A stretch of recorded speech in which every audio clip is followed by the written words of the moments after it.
Obi Nwanne Ndị Igbo Global Cultural Movement Foundation. Obi Nwanne Ndị Igbo Global Cultural Movement Foundation. Ebumnobi anyị iweghachite ugwu na nsọpụrụ ahụ eji mara ndị Igbo n'ala Igbo. Ime ka ihe ndị ahụ eji mara ndị Igbo chahapụta dịka ugo site n'inwe mmụọ nkwado na ịhụkọrịta onwe anyị n'anya. Ịhụ na ahụhụ na mkpagbu dum anyị gabigara na mgbe gara aga bụzi nke echefuru echefu maka otito na ọdịmma nke ọdịnihu ndị Igbo. Ịkwalite ọdịmma ndị Igbo site n'igosi ịdịkọ n'otu na agamnihu. Ịhụ na ndị Igbo jikọtara onwe ha dịka ukwe asịsa were ofu obi na-arụkọ ọrụ iji hụ na njirimara na omenala ndị Igbo na-achawapụta ka ihe na mba ụwa. Ịkpọlitekwe mmụọ ndị Igbo ka obi sie ha ike ma na-anụ ha ọkụ n'inwetazu ebumnobi ha dị mma maka ọdịmma ndị Igbo n'ala Igbo. N'ikpeazụ, ịhụ na onweghị nwa afọ Igbo ọbụla gaala azụ na mbọ ahụ a na-agba maka agamnihu ọdịmma na nkwụdosi ike ndị Igbo. Maka ajụjụ na ihe ndị ọzọ ị chọrọ ịmata gbasara ebumnobi anyị, kpọọ Director Nwa Chineke Okechukwu Ugwu na mba Ukraine na akara nọmba +380 975 221413.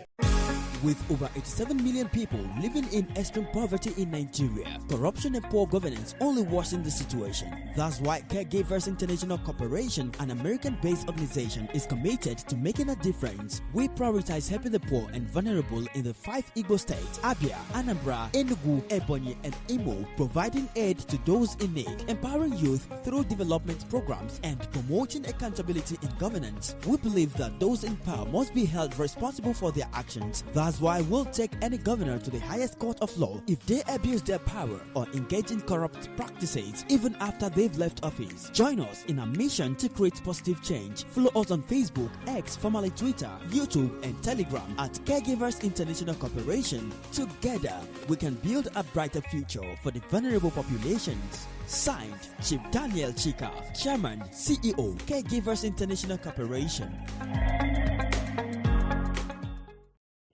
Obi Nwanne Global Radio. Ịkwalite njirimara na omenala ndị Igbo. Obi Nwanne Global Radio. Ijikọta omenala na ọdịmma ndị Igbo. Ọma, ugbu a Chukwu am na-akpọkwa ka m na-akpọ. Anwachi Igbo ga-adị. Igbo ga-adịkwanụ. Onwe iberibe aha Bekee butere anyị, Chineke ekwere ka anyị na-ebu ya. Anyị ga-anọ n'omenala anyị, Bekee nọ na nke ha. Ụmụ anyị ga-agụta akwụkwọ Bekee, gụta nke Igbo. Onye ya agwa nwanne ya okwu ya bụrụ onye Igbo gwa ha. Ada agwakwa ndị Bekee were onye Bekee gwa ha. Aja obodo na Igbo were onye Bekee gwa ha. Ọ bụ onye hụ nwanne ya asị fere onye hụ nwanne ya fere ndị Hausa anaghị asịrị ibe ha. Yoruba na asịrị ibe ha.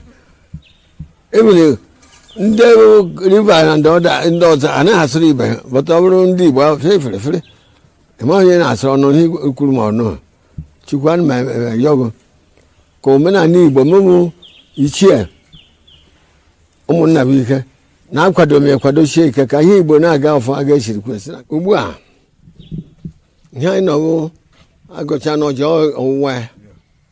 N'ime ọwụwa ya achọrọ m ka Igbo niile, Igbo gburugburu bịa kwado ọmarịcha Igbo ka ọ na-aga n'ihu. Ndị n'ibe ha nọ, ndị na-ana Bekee, ndị nọ na Igbo, ndị n'ibe ọbụla ha nọ na Naịjirịa ka ha kwado omenala Igbo. Achọkwana ka obodo ọzọ ghara ewere ọmarịcha Igbo omenala anyị, ka omenala anyị na-aga n'ihu. A na-azọdoro ụkwụ ụwa n'Igbo. Ihe anyị na-ekwe n'aha n'Igbo. Ọmarịcha Igbo bịa taa n'ọjị. Ma ndị nwụrụ anwụ ma ndị dị ndụ bịa taa n'ọjị.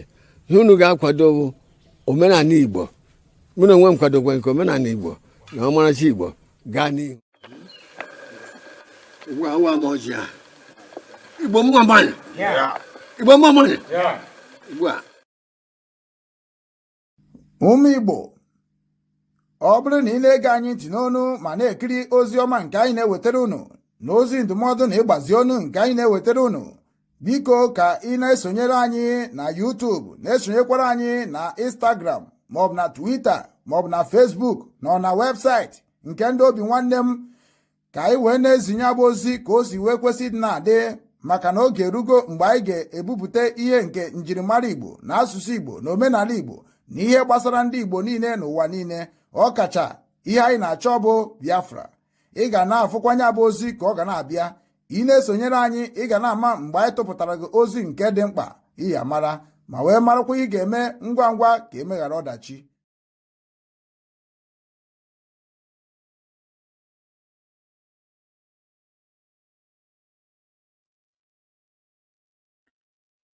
Igbo mụrụ nzem ọzọ, ekene m onye ukwu, kenekwenye nta, wee na-asị nke onye chiri nya zere ya mara anyị niile mma n'ụbọchị tata bụ ụbọchị nkwọ ikuku. Dịka nna anyị si wee gọọ ọfọ ogologo okwu adọzi n'ụka mgbede, anyị na-asị na ihe anyị ji echetakwa n'ụnụ ụbọchị ọbụla nne na nna anyị dobere anyị ga-eji wee na-ekenekwanụ Olise bi n'igwe.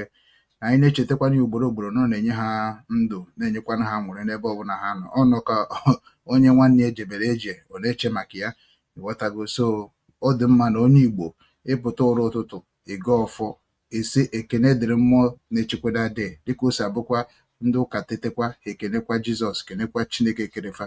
Ọnya ka anyị na-asị onye ọbụla bụ ezigbo nwa afọ Igbo, o nwere ihe oge wepụ gị ịpụta ije weta Igbo kalenda, weta Igbo kalenda, iweta Igbo kalenda idobe na fon gị, download owego ndị gbara mbọ rụọ ya, ịghọtago. Iso na-akwalite ha, ọ bụrụ sọ nke ndị ọzọ kwụ na-akwalite. Eje China, eje na-eme nke eje nke a, o nwere ndị Igbo wepụtara onwe ha wee rụọ app, ịghọtago. So ibu download wee na-esokwa ụbọchị nne na nna gị dobere nsọ, n'ụbọchị nne na nna gị ji ekene ihe dị n'ụwa. Ọ dịkwana mma ma ọ bụrụ na unu achọkwanya ọ bụrụkwa by force, mana ụbọchị taa ụbọchị nkwọ ikuku, ụbọchị ndị ekene mama m, ụbọchị ndị echeta mama m, ụbọchị ndị echeta ife niile bụ ndị na-amụ ọmụmụ, ụbọchị ndị echeta ndị niile bụ ndị na-eme na anyị dị ndụ n'ụbọchị taa. So ana m asị ka nkwọ ikuku ka ọ kwụtara anyị n'ihe ọma, kwụtara anyị n'ọganiru, na ịdị mma na ịdị n'otu, na nghọta ka ụmụnne n'aha Chukwu na ndị nna ndị ana. Ise ise ise. Biko nụ, yesterday anyị mere program ọfụma, ọ gara ezigbote ọfụma. So and a lot of people kpọkwara m na nne mana ọ na-abụ mmecha program ndị be anyị kpọọ, ana m ajụ unu ka ihe unu chọrọ achọ, ọ bụrụ ịkpọ m kedu ihe unu chọrọ achọ, because na anọ m everywhere. Na m na-agwụkwana ndị be anyị mere ihe ọjọọ ajọ okwu na social media bụ na ihe ọjọọ ndị Igbo adakwado, ịghọtago. So ana ọ bụrụkwa na ndị ahụ m na-agwa okwu ọjọọ maka ha mere ihe ọjọọ na ha bịakwa sị m na udo adịgo na amaghị agbaghara, so adọrọ m otu ahụ. So na mgbe ọbụla ịfụ m na-agwa ma ndị mere ihe ọjọọ n'obi nwanne, ma ndị mere ihe ọjọọ na IPOB, ma ndị mere ihe ọjọọ n'ala Igbo, ma ndị na-achịta ọfụma, ma gọvanọ, ma ndị isi ụka, mụ na ndị adịghịkwa n'iro na mmụọ, na ebe m na ha dị n'iro bụ na mmadụ. So ndị eze na-akpọ m na ndị be anyị na-akpọ m, ajụkwara m unu yesterday, so na m ga-emekwa program a, kedu the job of Ohaeze Ndị Igbo and kedu the job of Igbo World Congress. Mụnwa bụ obi nwanne ndị Igbo. Enwere ndị na-eso okwu ọnụ m dịka nsa akụziri ha nkụzi gbasara Igbo, so automatically mụnwa adịghị achọ ka nkụziri ha much na social media. Ya ka m ji wee mepee obi nwanne nọ n'ala Igbo. 5 steeti niile nọ n'ala Igbo enwere m representative ọ ga-abụ mkpọ ha ga-ewetara m ihe na-eme n'ala Igbo. So na ọ bụrụ na unu chọọ na unu adịgo ready, achọrọ m adreesị of Ohaeze Ndị Igbo nọ n'ala Igbo, nyere m adreesị ahụ. Onye ma adreesị Ohaeze Ndị Igbo agwago m na ya, nyere m adreesị, nyere m fon nọmba. Igbo World Congress, nyere m adreesị, nyere m fon nọmba. Mụnwa chọzi ka m join ha, achọrọ m ijoin ha ka ha medobe mkpọtụ na social media. I don't like it. They are insulting Igbo people. Ohaeze Ndị Igbo na Igbo World Congress ọ bụrụ mkparị, agwakwara m unu ya. Ihe unu na-eme na social media, unu na-echi Igbo afa, ịghọtago. Bịa ka nkụziere unu ọrụ n'okpuru na mmachi unu niile, I swear. So na ọ bụrụ unu chọkwa na-echi, wepụta n'isi, achọrọ m ịma onye bụ onye isi unu, achọrọ m ịma adreesị unu. Obi nwanne nwere adreesị n'ala Igbo, ana achọrọ m ịma adreesị Ohaeze Ndị Igbo. Ọ bụrụ na unu mara ya, biko ana m ayọ n'aha Chukwu na ndị nna ndị ana, nyere m adreesị nzukọ ndị Igbo n'ala Igbo, maka na ha kwuru na m metikwa vidio ha. So ha kwuru na ha bụ Ohaeze Ndị Igbo worldwide. Anọ m Poland ka m nọ kịta. Ohaeze nke unu nọ na Poland ọ bụ nzukọ ndị Igbo ana m anụkwa na enwere eze ndị Igbo na Poland. Nke a na Hamburg, unu enwere ọfịs na Hamburg, unu enwere ọfịs na Poland. Biko ebee ka unu nọ? Onye ka m bịara ka m jụọ. Igbo World Congress ajụbugo m ajụ a, ebee ka ọfịs unu dịgasị? Kedu ebe unu nọ? Ụmụkwanụ ka ọ dị na Igbo na-emezi, Igbo dịzi ndụ na-esi mmụọ oyirozi ihe. Ghọtago onye na-ekwu okwu okwu ka mmadụ. Na Nnamdi Kanu bụkwa onye dị popular n'ụbọchị taa because o mere ka ndị obodo ndị ụwa si eme ya. Ebe ọbụla ị nọ, ọ sị gị ebe ọbụla ị nọ, if you can support whatever we are doing, start it from there. Onye mere na mmadụ atụ ụjọ egwu onye ọbụla nọ na IPOB okwu maka start m otu o si wee kwuo ọsịsị na ọ bụrụ enye apụtazi bịa challenge ya na Okechukwu bụ na it's normal. Ọ nwanne m nwoke ka ọ bụ, ma jụ ya ajụ na ogburu mmadụ ma ogburu mmadụ, ma jụ ya ajụ. Nye ka na-agwazi unu nwa bụ ndị ji afọ ya wee na-eri elele na-achọ popularity. Bịanụ ka nye unu popularity. Ohaeze Ndị Igbo, Igbo World Congress, betu unu cha niile ga-agwa na ihe unu stand for the afọ of ndị Igbo. Unu ama ji afọ ndị Igbo wee na-eri elele, mana ndị Igbo na-ata afọ na-anwụsịsị n'ala Igbo. Ohaeze Ndị Igbo nọ ewe create IPOB. Igbo World Congress nọ ewe create IPOB. What is difference on Ohaeze Ndị Igbo and Igbo World Congress? It's almost the same thing. No na Igbo World Congress adịghị active ma still na-enwekwe na ha na-eme exist. Ifuge ọ bụ politician anyị nwa unu na-arụkọ. Kedu ihe mere na unu na politician anyị anaghị arụkọ? And kedu ihe mere na unu na ha na-arụkọ unu na ha akụziri ha ihe? Because Igbo World Congress bụ ndị nọ na America na ndị civilized. Ịghọtago? Ohaeze Ndị Igbo ka m kwuo na ha nwa mahom their territorials. Because Ohaeze Ndị Igbo ekwesịrị ịnọ na Ohaeze Ndị Igbo. Ịghọtago? Like otu anyị si anọ n'ụmụnna. Ịghọtago? Ụmụ ọkpụ na ụmụ ikorobịa, ekwesịrị ime ịnọ na Ohaeze Ndị Igbo. So mụnwa na-edemand, obi nwanne ndị Igbo global na-edemand to join Ohaeze Ndị Igbo. So nyenụ m adreesị. Onye ọbụla bụ onye Ohaeze Ndị Igbo na-ege m ntị, I want to join Ohaeze Ndị Igbo global. I want to join it. Onye ọbụla bụ onye otu Igbo World Congress nọ n'ụwa niile, I want to join you people. Public announcement. Biko, I want to join unu. Anyị hapụzi ihe Nnamdi Kanu si, Nnamdi Kanu asịrọ, Nnamdi Kanu mere ihe ọjọọ, o mere ihe ọjọọ. Igbo World Congress bịanụ ka anyị mara na ihe a ga-eme ka edozie ebe anyị. O nwere ihe megide enu ka ihe ga-eme Nnamdi Kanu hapụ ime ya. Onye Igbo na-ekwu okwu. A ga-egbuo Nnamdi Kanu, a ga-egbu ya. A ga-ahapụ Nnamdi Kanu, a ga-ahapụ ya. Ihe niile Nnamdi Kanu mere, ọ ga-amịta mkpụrụ, ọ ga-amịta mkpụrụ, ọ gaghị amịta mkpụrụ, ọ gaghị amịta mkpụrụ. O nwere ka esi eme ihe. Nnamdi Kanu furu n'ụwa ziri ike ada eme ya n'udo nyanwa fili, o mee ya n'udo fili, ọ gaara ya. Nya ka na-agwa gị na ihe ahụ Nnamdi Kanu mere, ọ gaara ya. Every genuine Igbo man ga-eme 2 million times. I am number 1. Nya mere nji asị unu bụ Igbo World Congress, ebe ndị Nigeria anaghị egbu unu, ndị Igbo youth, ebe Nigeria dị egbu unu, ngwanụ pụtazienụ ka ejikọ Igbo ọnụ. Ọkwụrụ si na unu bụ Igbo World Congress worldwide. Onye nke ọzọ sị na ha bụ Igbo nzukọ ndị Igbo Ohaeze Ndị Igbo. It is time for us to know who you people be. Ọ ife m bịara kịta na ka anyị jụọ. So ka m bịa na-ewe na mewe ka anyị bịa. Nke a ka m sigoro ka nzie unu. Then ka anyị pụtakwa. To the brave youth of Africa, to my fellow leaders, to the heart of our continent, our communities, and to every African living across the world, this message is for you. Africa is not poor. We have been made to believe we are poor. But the truth is, Africa is the richest continent on earth. We have what the world dreams, like gold, diamonds, oil, fertile land, clean water, 12 hours of sunlight every day, and ecosystems full of life. Yet, our people suffer in poverty, our children go hungry, and our youth leave home. Searching for dignity abroad. This must end. We have 54 independent countries in Africa. That means we have 54 presidents, 54 governments, 54 flags. I swear to Allah, if we unite, there is no force on earth that can stop us. Not one. To my African brothers and sisters, freedom is not just a flag or a national anthem. Freedom means building our own roads, controlling our own resources, teaching our own history, and shaping our own future. For too long, others have used what belongs to us to grow rich. They take our minerals to power their industries. Our cocoa makes their chocolate, our oil fuels their cars. Yet our people walk miles for water. Our farmers struggle, while foreign companies harvest our land. To the youth of Africa, you are not just the future, you are the present. You are the energy, the voice, the courage that this continent needs. Rise with knowledge, with skills, with love for your land. Do not be ashamed to be African. Be proud, be bold, be ready to defend what is yours, not with hate, but with purpose.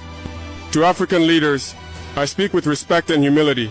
Alone, I can only do something, but together, we can change everything. I need you to be my shoulders, and I will be yours.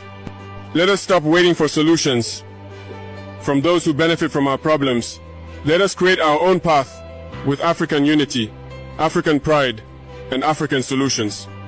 To the businessmen and investors of Africa, especially those living abroad, come home, believe in this continent, build your companies here, create jobs here, and develop your land.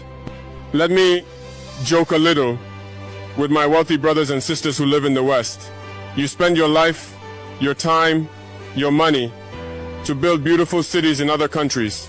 You make their economies grow. But when death comes near, you say, please bury me in my country. My dear brother, listen to me very well. Africa is not a graveyard. It is a land to live in, to grow in, and to build in. To the African community, let's support our own.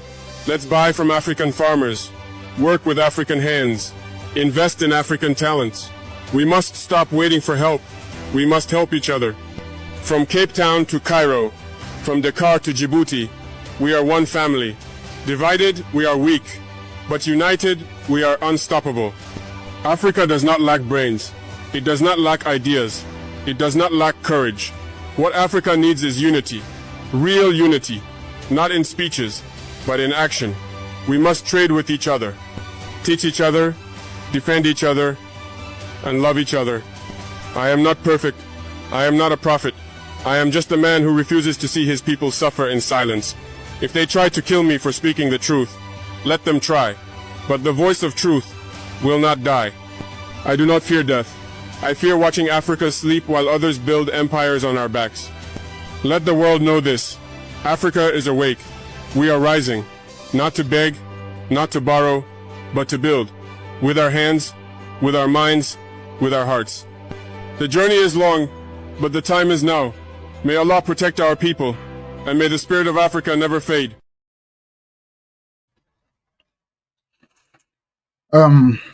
Ụmụnne m ekelekwa m n'ọzọ, ana m asị nke onye chiri ya zere. Tata aga m eji nwayọ wee na-esere ya esere ka m na-atụsakwa ozi, ka m na-afụkwa comment section. Aga m efokọsị ebe ọbụla unu nọ ka m ga na-esogharị unu, so that na anyị ga-arụkọ ọnụ, chịkọ ọnụ, because ọ bụrụ mmecha program a na-akpọ m unu ịkpọ m akpọ na-akpọgasị m na-asị m ka ewe forward, ka ewe forward. Ọ na-agwụzi m ike. Way forward dị there. Enwere m ya na-akpọ, o nwere ihe na-adụ ịma ihe ọ na-eme, ịghọtago. Ama m ife nne ma na-achọrọ m kwana ka anyị soro tinye ọnụ na ya. Onwegodo onye si na onwe ebe m zuru ori, onwe ebe m gburu mmadụ ya weta ya, mana ọ bụ na o nwere na ọ ka m si ekwu okwu nwanne onye na-eme omume na ebe obe. So ana m ekene nwanne nwoke batagoro abata, egwu Ikechukwu, nwa egwu, daalụ chiefugo, ọ bụ m ofogo na m ofogo, daalụ. Onye abụ ife a na-ekwukwa asụ Igbo maka nwanne anyị bụ Chinenye skwara chiefugo. O nwekwara ndị ga-asị gị na asụsụ Igbo ọ bụrụ chiefugo. Nsogbu anyị abụrụkwa ofu ka ọ dị o. Wee ga-asị gị na ọ bụrụ chiefugo. So agbana m isi na ọ bụrụ na nke Igbo dee na anyị nke ọ bụ, mana o nwere ife m chọrọ itinyekwa ebe a. Biko nụ, obi nwa na-abụrụkwa na ajọ mmadụ ya. Unu mana m abụghị ajọ mmadụ ya, ka ya bụ emechukwu na akpụkwa m na-asị m ka ịkwa ndị way forward. Achọrọ m ka mmekwa ka anyị si eme ya before, mgbe ndị mmadụ hijacked the way of obi nwanne go back to root. Ọ bụrụ egwu Ikechukwu deela anyị otu ndị bụ unu si asị chiefugo, like hapụgodu nke a, like benna ga-amarụ m benna gị, bet na benna m bụ Nsụka. Ihe anyị na-ekwu bụ nteta ụtọ, enu m echeta mama masị gị ịbọọna chi, ịbọgo ịrahụkwara ọhụma, so ọ dị ka ndị Nsụka na-ebe nyenu m aka mana amaghị m asụsụ Nsụka wee maka na Anambra nara m ife niile. So ka isi n'otu a na-eme emena ihe ka ikwu ihe ndị mmadụ kwuru, emezina ụmụ ndị na-asị gị na obodo otu a ka esi eme ka anyị hapụ ya ịmara nke ndị vileji gị na-eme, maka na ndị vileji gị mere o jide otu a na ha bụrụ ndị ala. Ịmara nke ahụ ndị vileji gị na-ekene ịbata ha na platfọm kene ya. Anyị anaghị ekene ndewo, ihe anyị na-ekene deje Nsụka. So ka anyị na-promote ourselves, that is why we create Obi Nwanne, nwere ihe ọzọ Obi Nwanne media, ka onye ọbụla kwube ka obodo ha si ekwu so n'ọdụ mma. So chiefogokwa asụsụ ụmụnne mama m ndị na-akwụkwa chiefogo nwere ike bụ na Anambra. Daalụ. Anyị na-ekenekwa awoke siri ise, nwanne anyị nwoke bụ Prince Kensele Chibuike odere we don't have such a group in existence. Obi, okay, I noticed they only use it to share the money the Nigeria government normally gives them. They don't have any interest in the people. Ifria onye nke a kwuru okwu a kịta ka o si kwuo okwu a na ịhụrụ ya, onye a bụ ife ahụ na Sky bịa na ụmụnne m bịa sianụ mụna na-asị m nke ebe anyị ga-ebido nna platform a kịta ewetara m ya before every platform bịanụ ka anyị mara ka anyị ga-esi jee. Then otu anyị si na enweghị ihe dị otu ahụ, then I need to now to send ndị mmadụ, maka a ga-egosi gị group of people anya chọba face kwuru okwu ahụ. We need to be going to them. I don't believe you need go to Abuja, beg Buhari, go and Tinubu, Yoruba. Yeah, sure, were na-eme or ihere ka ọ bụ to me. Mana anyị ekwukatago n'ụnụ so na anyị bụ ndị terrorist na anyị na-ekwu ajọ okwu na anyị mere nke a support na nke a support Simon. That thing be ebutere problem inside us. Yotago webe anyị na-atara anyị ka anyị mara ha ga-eme ka anyị nwere onwe anyị before ndị abata. Mgbe ndị na-aba ihe etiri kịta na-ekwu okwu, Naijiria na-atụ ajọ ụjọ na-agbagharị n'ụwa niile. Efu na onwe ebe ha na ha nọs na Abuja be na ha rilasara onwe ha otu a na-agwazi unu bịanụ ịhụrụ ya. Mana mgbe ahụ bụ na anyị nọ na be anyị, ha na-abịazi abịa na be anyị ifuge. And anyị nwere ọ bụghị na ndị nọ n'ala Igbo bịa mebiri ala Igbo, because na ndị n'obodo Igbo na-atara anyị ka enye sense to ndị nọ n'ala Igbo. Onye mere nji aba asị unu oke ka anyị sizie tụrụ Ohaeze Ndị Igbo, ka anyị sizie tụrụ Ohaeze Ndị Igbo na ka anyị marazie ihe anụ, ka anyị kwapụ ha. Ọ baghị uru otu esi kwuo eketa ikwure na comment section ama m onye bụ.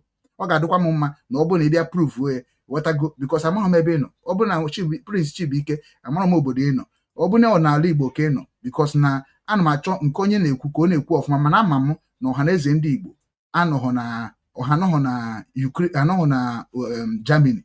Ohaeze Ndị Igbo anọghọ na Germany. Ohaeze Ndị Igbo anọghọ na Poland. Ihe nọ na Germany ka m kwuo nke nọ na Germany maka amara m Poland. N'ịbịa na Germany na Hamburg nọ, ihe anyị nwere bụ nzukọ ndị Igbo, ọ bụghị Ohaeze Ndị Igbo. Ihe nwere bụ nzukọ ndị Igbo. And ịbịa na obodo na Hamburg enwere Igbo Union, Enugu Union, enwere Anambra Union, enwere Imo Union, enwere Ebonyi Union. But ịbịazie n'imefa enwere ndị kewara ebua ma ọ ịtọ, which is no so n'ihe njiwe join na nzukọ ndị Igbo. Ka njụọ ndị isi ha na-akọgheri maka nkọgheri ka ha na-akọgheri na nzukọ ndị Igbo. Then ọ bụ na njụọ ha sị ya, what is the job of nzukọ ndị Igbo as the united family of ndị Igbo in Hamburg? Because na oke na ọrụ dịrị nne na nna bụ ịgba mbọ na ụmụaka ekewa ha na-achọ onwe ha okwu. So na nzukọ ndị Igbo means that na every Igbo people nọ na Hamburg supposed to be under umbrella of nzukọ ndị Igbo. Means that Enugu Union, Anambra Union, Ebonyi Union, Imo Union, Abia Union supposed to be under the umbrella of nzukọ ndị Igbo. Anọ ebe a ka a ga-esi na pass message to ihe na-eme na be nna ha. Anọ ebe a ka ndị nọ na that place ga na-abịa n'ime nzukọ ahụ wee na-asị, nwanne ihe na-eme na Nsụka be nna m, kedu ihe a ga-eme, biko unu ka anyị dee na akwụkwọ degara gọọmenti na ihe na-eme. So because nzukọ ndị Igbo na Hamburg dee akwụkwọ degara gọọmenti of Enugu steeti, gọọmenti of Enugu steeti ga-afụ na nzukọ ndị Igbo Hamburg detere akwụkwọ maka ihe otu onye n'ime ha complain bụ ihe ha nwetara bụ information from befa. Ọ dị very simple. Like nwanne m nwoke a dere ihe edere ọfụma, mana achọrọ m ka anyị hapụrụ ịdị na-ede, maka anyị na-ede ede ha macha onwe ha ọkụ n'ụfụ na ndị Igbo.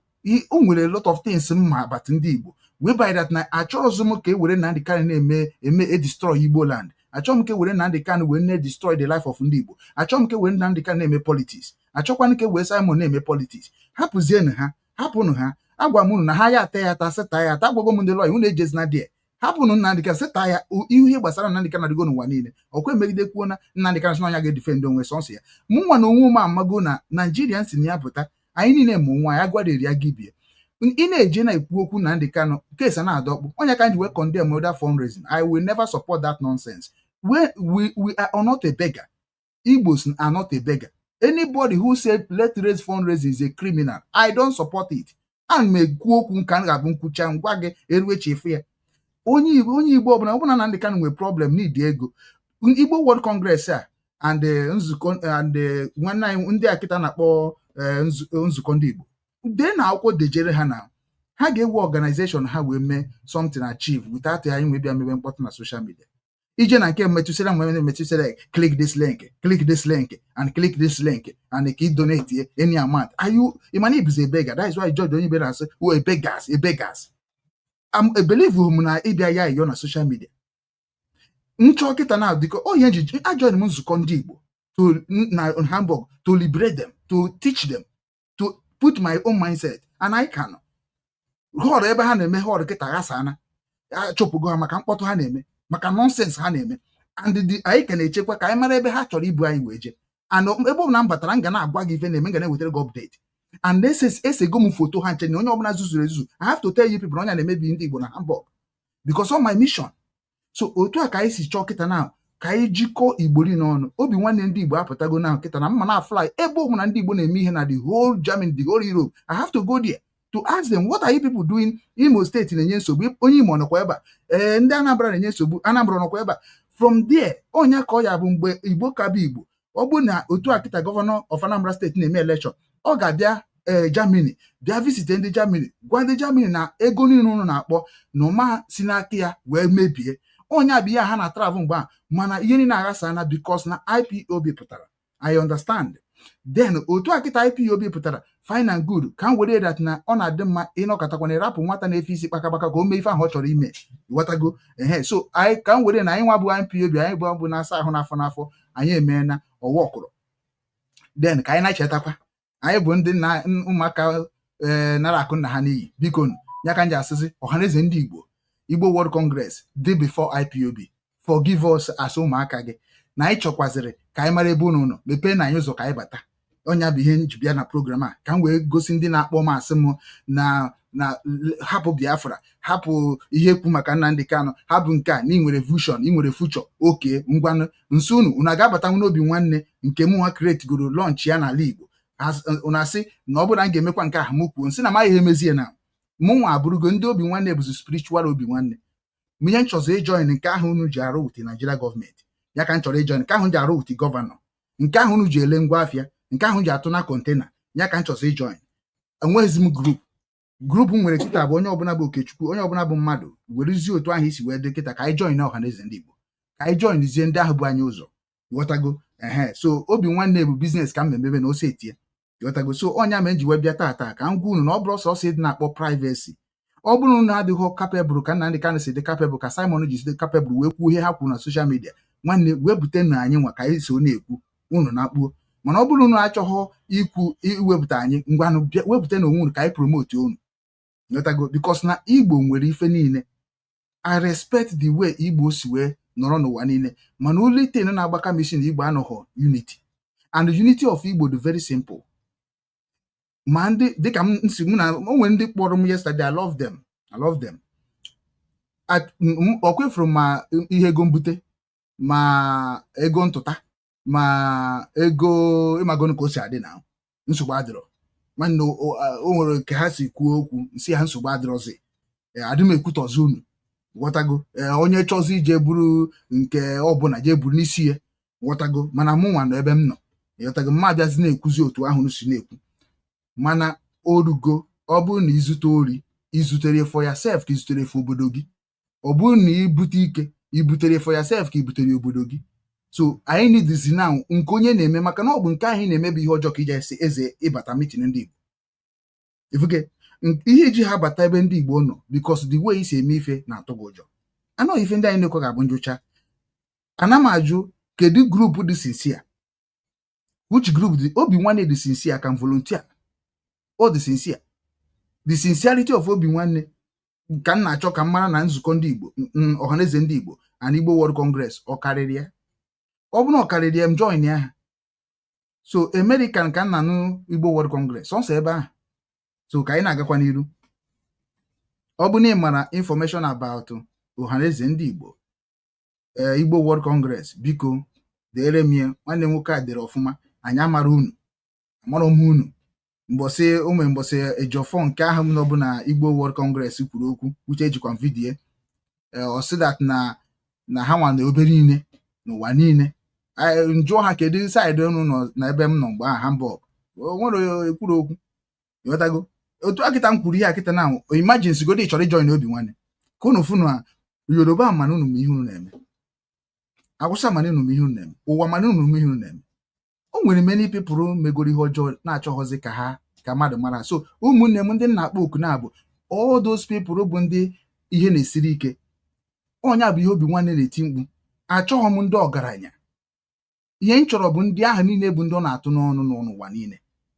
Ọ bụ na unu ga-abịanwu ka anyị niile tim Ogbuchi nnachi akịta na Hamburg. Enwere m structure m chọrọ iwepụtakwa again. Na ọ bụ na nche ndị nzukọ ndị Igbo onwe onye wetara m information ha, then aga m show that na m pụtara ebe a wee kwube maka nzukọ ndị Igbo na Ohaeze Ndị Igbo Igbo World Congress.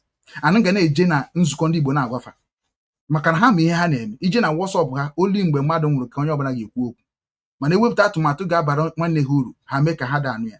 Something is wrong, and that something is wrong bụ ife na-etich n'obi nwanne mụ na achọrọ ịnụ ya mụ na achọghị ịnụ ya. And achọghịzị m ka ndị mmadụ na-ekwu Igbo mere nke Igbo mere nke. Igbo enwere onye na-edinye ori. Igbo enweghị onye na-edinye je eme ihe ọjọọ. So ka anyị chere niile mara that na ọ bụ na Igbo ezigbote nwa afọ Igbo, it is time for you to declare it now. Ọ dị very very important. Ụtụtụ ọma nwanne nwoke.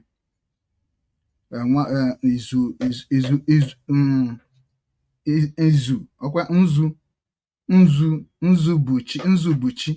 Sometimes unu na-aza the self na social media, sometimes ọ na-eme m na-aghọtazite ọbụdịkwa Igbo ka na-azọ onye ọbụla na-akọwa flagizi nke nzu. Ọkwa nzu ka idere ya, nzu bụ ichi.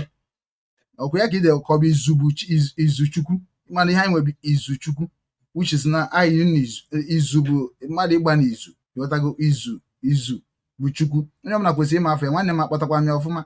Nzu bụ chi. Onye nwa bụ ihe idere ihe a. Anụ onye. Ịghọtago ihe ndị a niile bụ ihe iji wee zaa ya. O nwere ọsọgọ ma ihe iji zaa ya. So ị akọwakwara na anyị ihe o mere na ọ bụla ka na-ege m ntị ka m na-amụtakwa na Igbo ka anyị na-amụ nwaanyị na o nwere onye kụziri anyị Igbo. So now ka m gaba n'ihe nji maka ya wee bịa na-ekwucharigo m obere nke m chọrọ ikwu na ndị ga-anụ gara ndị achọkwa n'elu udo dị. Mana at least amago m that na ihe niile aha onye ọbụla bụcha n'obi ga-abịara ya before ọnwụnwa. So ka m baa na nke ka m baa na Ohaeze Ndị Igbo. O nwere vidio m fụrụ nwanne m nwoke bụ Chinedu ọkwa Chinedu nke a nọ bụ na ihe na Mazi Mafia but ka Chetes Mafia, mana onye ahụ ka m si na nke eweta vidio because emere m ka m kwuo maka ahụ ha ncha nọ n'ala Igbo na abịa sọsọ ihe ha chọrọ content ka ha na-ekrete. Then before m ekwu okwu a ị na-anya nzukọ ndị Igbo akịta nzukọ Ohaeze Ndị Igbo akịta na ebe akịta ọkwa ifuru nwoke a ama onye ọbụla is easy to find. So ọ bụrụ na anyị chegwa onwe anyị eziokwu, fesi ọbụla bịara kwuo okwu n'ihe gbasara ndị Igbo, ọhị ka nsi eme I go rush them. Onye a bụ na ịmara ihe na-ekwu maka nwanne nwoke a kwuru that na onwere ebe ọ na-eme exist. Enwere ike kịta ọ bụrụ na eme exist mana onwe ha na-akwado ha.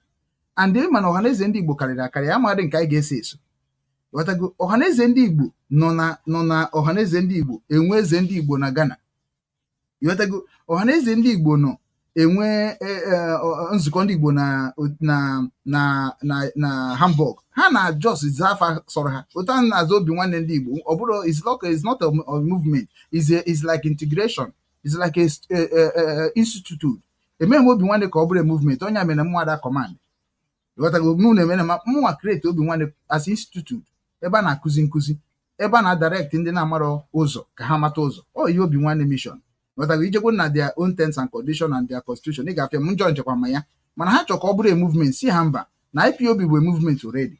Ifuge ha mechasị m ka emebe biznes nsị ha na ọ bụbeghị biznes na ka eme na ọ bụ na udo dị ka a ga-eme biznes na ile eme biznes na ala adịghị mma ha na-efili dat na ha nwa agaghị abịa ebe a na-ekwusa okwu by na ọ bụ ka aghọtagodo onwe anyị ka anyị na-eme. So that is why they could not stood the mission of Obi Nwanne. Nọrọkwara onwe m nsị ha ngwa na ọka m onye ọbụla na-agbakwa bie nwe onye mbụ nne ya ka onye mbụ nna ya ịghọtago ka unu si nwee mkpa n'ezinụlọ ka m si nwee mkpa n'ezinụlọ m ịfụrụ ya onye mere onye ọbụla naba bie. So mana ndị nke wepụtara onwe ha were anyị wee na-anara ego na Naịjirịa dịka nwanne m si wee kwuo which are my way. Ndị nzukọ ndị Igbo na ego na Naịjirịa unu nara ego ahụ na Naịjirịa gịnị ka unu ji eme? Enwebeghị mbọsị nnọkọta sị na nzukọ ndị Igbo bịa rụrụ dis hospital. Anọdụbeghị m ebe a sị na nzukọ ndị Igbo bịa rụrụ bịa na-akọ ihe ebe a. Anọdụbeghị m ebe a sị na nzukọ ndị Igbo bụ ihe rụrụ dis main road. Anọdụbeghị ebe a sị na nzukọ ndị Igbo bụ ihe tinyere sekuriti a. Otu a na-ekwu okwu sekuriti unu ewere nọọ taịm unu ga-eji wee bịa kwuo maka ya ga-eme ka e nwee ezigbote vigilante na all Igbo land na-akọ akụkọ Nnamdi Kanu. That means unu enweghị future now. Because unu nwee future unu ga na-eme unu na-eme na-agwazi Nigeria gọọmenti no matter what Nnamdi Kanu do bring am for our own domain. Unu ga na-enye ka command na ga na-abịa na ayọ biko ka ụmụaka na-ele akara. If they say Nigeria our brother have done wrong as a Nigeria constitution, but we demand to transfer him to our land. Let us treat him by ourselves and correct him by ourselves. Anything no meziri above ourselves, then we can now know what we will do him. Okay, say kunde tribe say. But now, nzukọ ndị Igbo now, what is your duty? Coming out on social media to be talking, saying that releasing Nnamdi Kanu is a shame. It's a very, very big shame. Ibinye ultimatum. So Nigeria government releasing Nnamdi Kanu, even dere Nigeria akwụkwọ bịa gụpụtara anyị ihe ga-agụpụtara anyị bụ akwụkwọ ihe dere Nigeria government. And ọ bụghị ndị Tinubu ka ya na-agwa. Tinubu enweghị power n'ala Igbo. Ebe Tinubu nwere power bụ na Yoruba land. Ọ bụ na achị ime ihe international ya were Tinubu jee ya. So na unu kwesịrị ịma na ndị nwere power bụ governors. So na ndị unu kwesịrị na-asụsụ releasing Nnamdi Kanu bụ governors, not Tinubu. Ọnya ka unu ji wee mara ihe unu na-eme. Stop making noise on social media.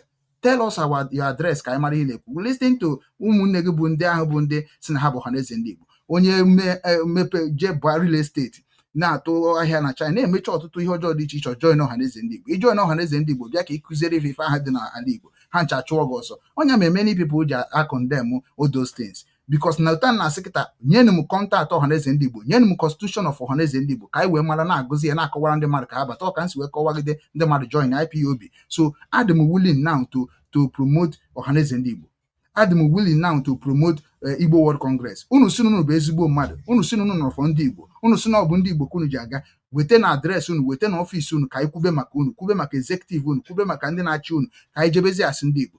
Ka ihe gbasara Biafra ka ọ dịkwa n'ime Nnamdi Kanu dị n'ime ụwa zuru ike. Ọ bụ na ha chọrọ ime ka anyị na-echezi ha eche, ka anyị nwabụzi ụmụ Igbo nabazi na be anyị na jemazi anyị ga-eme ka anyị hapụ ịdị na-ekilem na without Nnamdi Kanu na ya ma ndozi mbe anyị, na without Simon na ya ma ndozi mbe anyị, na without Biafra na ya ma ndozi mbe anyị. Ka anyị megodu na ya, ka anyị weregodu nke a megodu na ya mara ihe. Let us now use nzukọ ndị Igbo na Ohaeze Ndị Igbo na-esozi ihe niile a na-eme ka ọ rabịa dị ka eji Biafra ekewe onwe anyị. Ndị niile abụ ndị si na ha bụ ndị Igbo si na Igbo ka anyị na-ekwu okwu ngwanụ kedu unu grupu unu ji ekwu ihe ahụ unu na-achọ ka anyị mebe ka anyị sobe unu, because ekwesịrị inwe one group eji ekwu maka Igbo.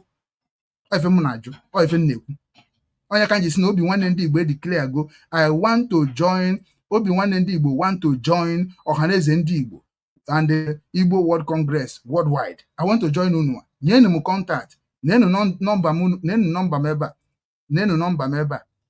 Why na nọmba after na screen?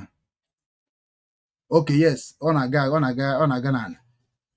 Nọmba m kịta na-aga n'ala. Yes, ọ kakwu m otu a. Ọ ka m otu a kịta na nke a na-aga n'ala bụ nọmba m. Nzukọ ndị Igbo leadership or Igbo World Congress worldwide. Nenu nọmba kọntaktị ya na Obi Nwanne Ndị Igbo ka m gwa ndị Igbo niile amụ na ha na-akpa nkata n'ụwa niile ka anyị join unu. Mgbe Nnamdi Kanu bidoro IPOB, o mepere redio Biafra. Wee nọ na redio Biafra wee na-akpọ Igbo niile, na-akpọ Ikwere niile, na-akpọ Igba nke niile, na-akpọ onye ọbụla bịanụ na ya nwere plan.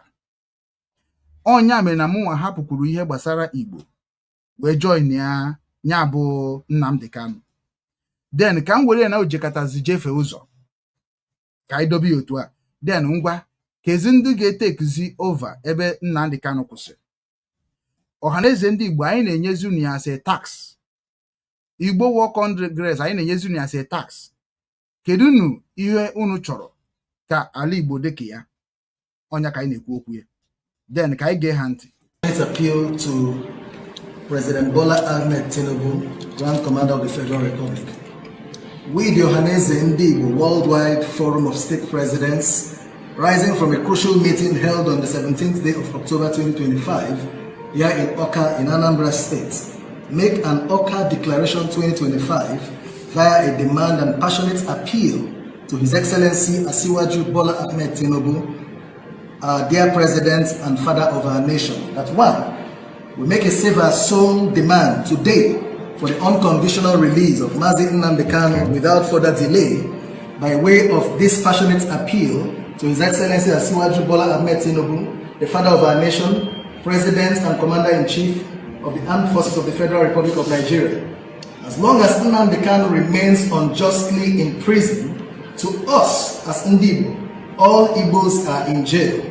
We beg you, Mr. President, to do this just one thing for Ndi Igbo. Look away from any sentiment and release Nnamdi Kanu to us.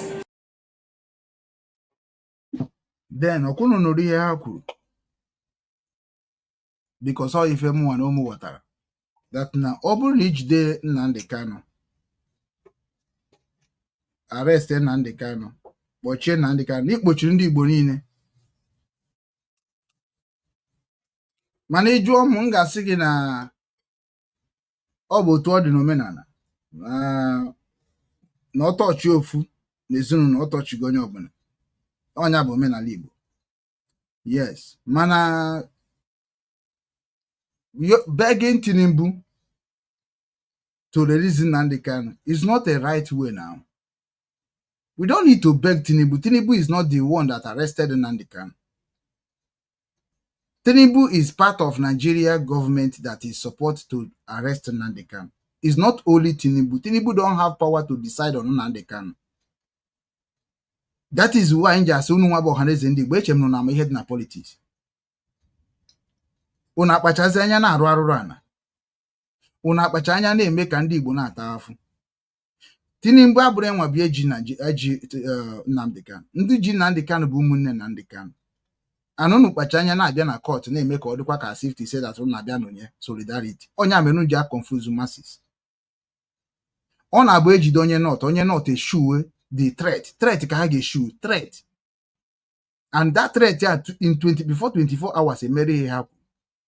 That is why Nnamdi Kanu ji sị na enweghịkwa n'ebe enwezi ndị na-ekwu maka be anyị, nwe ndị na-ekwuchite ndị be anyị, na-eme ndị be anyị ihe ọjọọ, otu esi emebisi ahịa na Lagos. Kedu ihe ndị nzukọ ndị Igbo mere?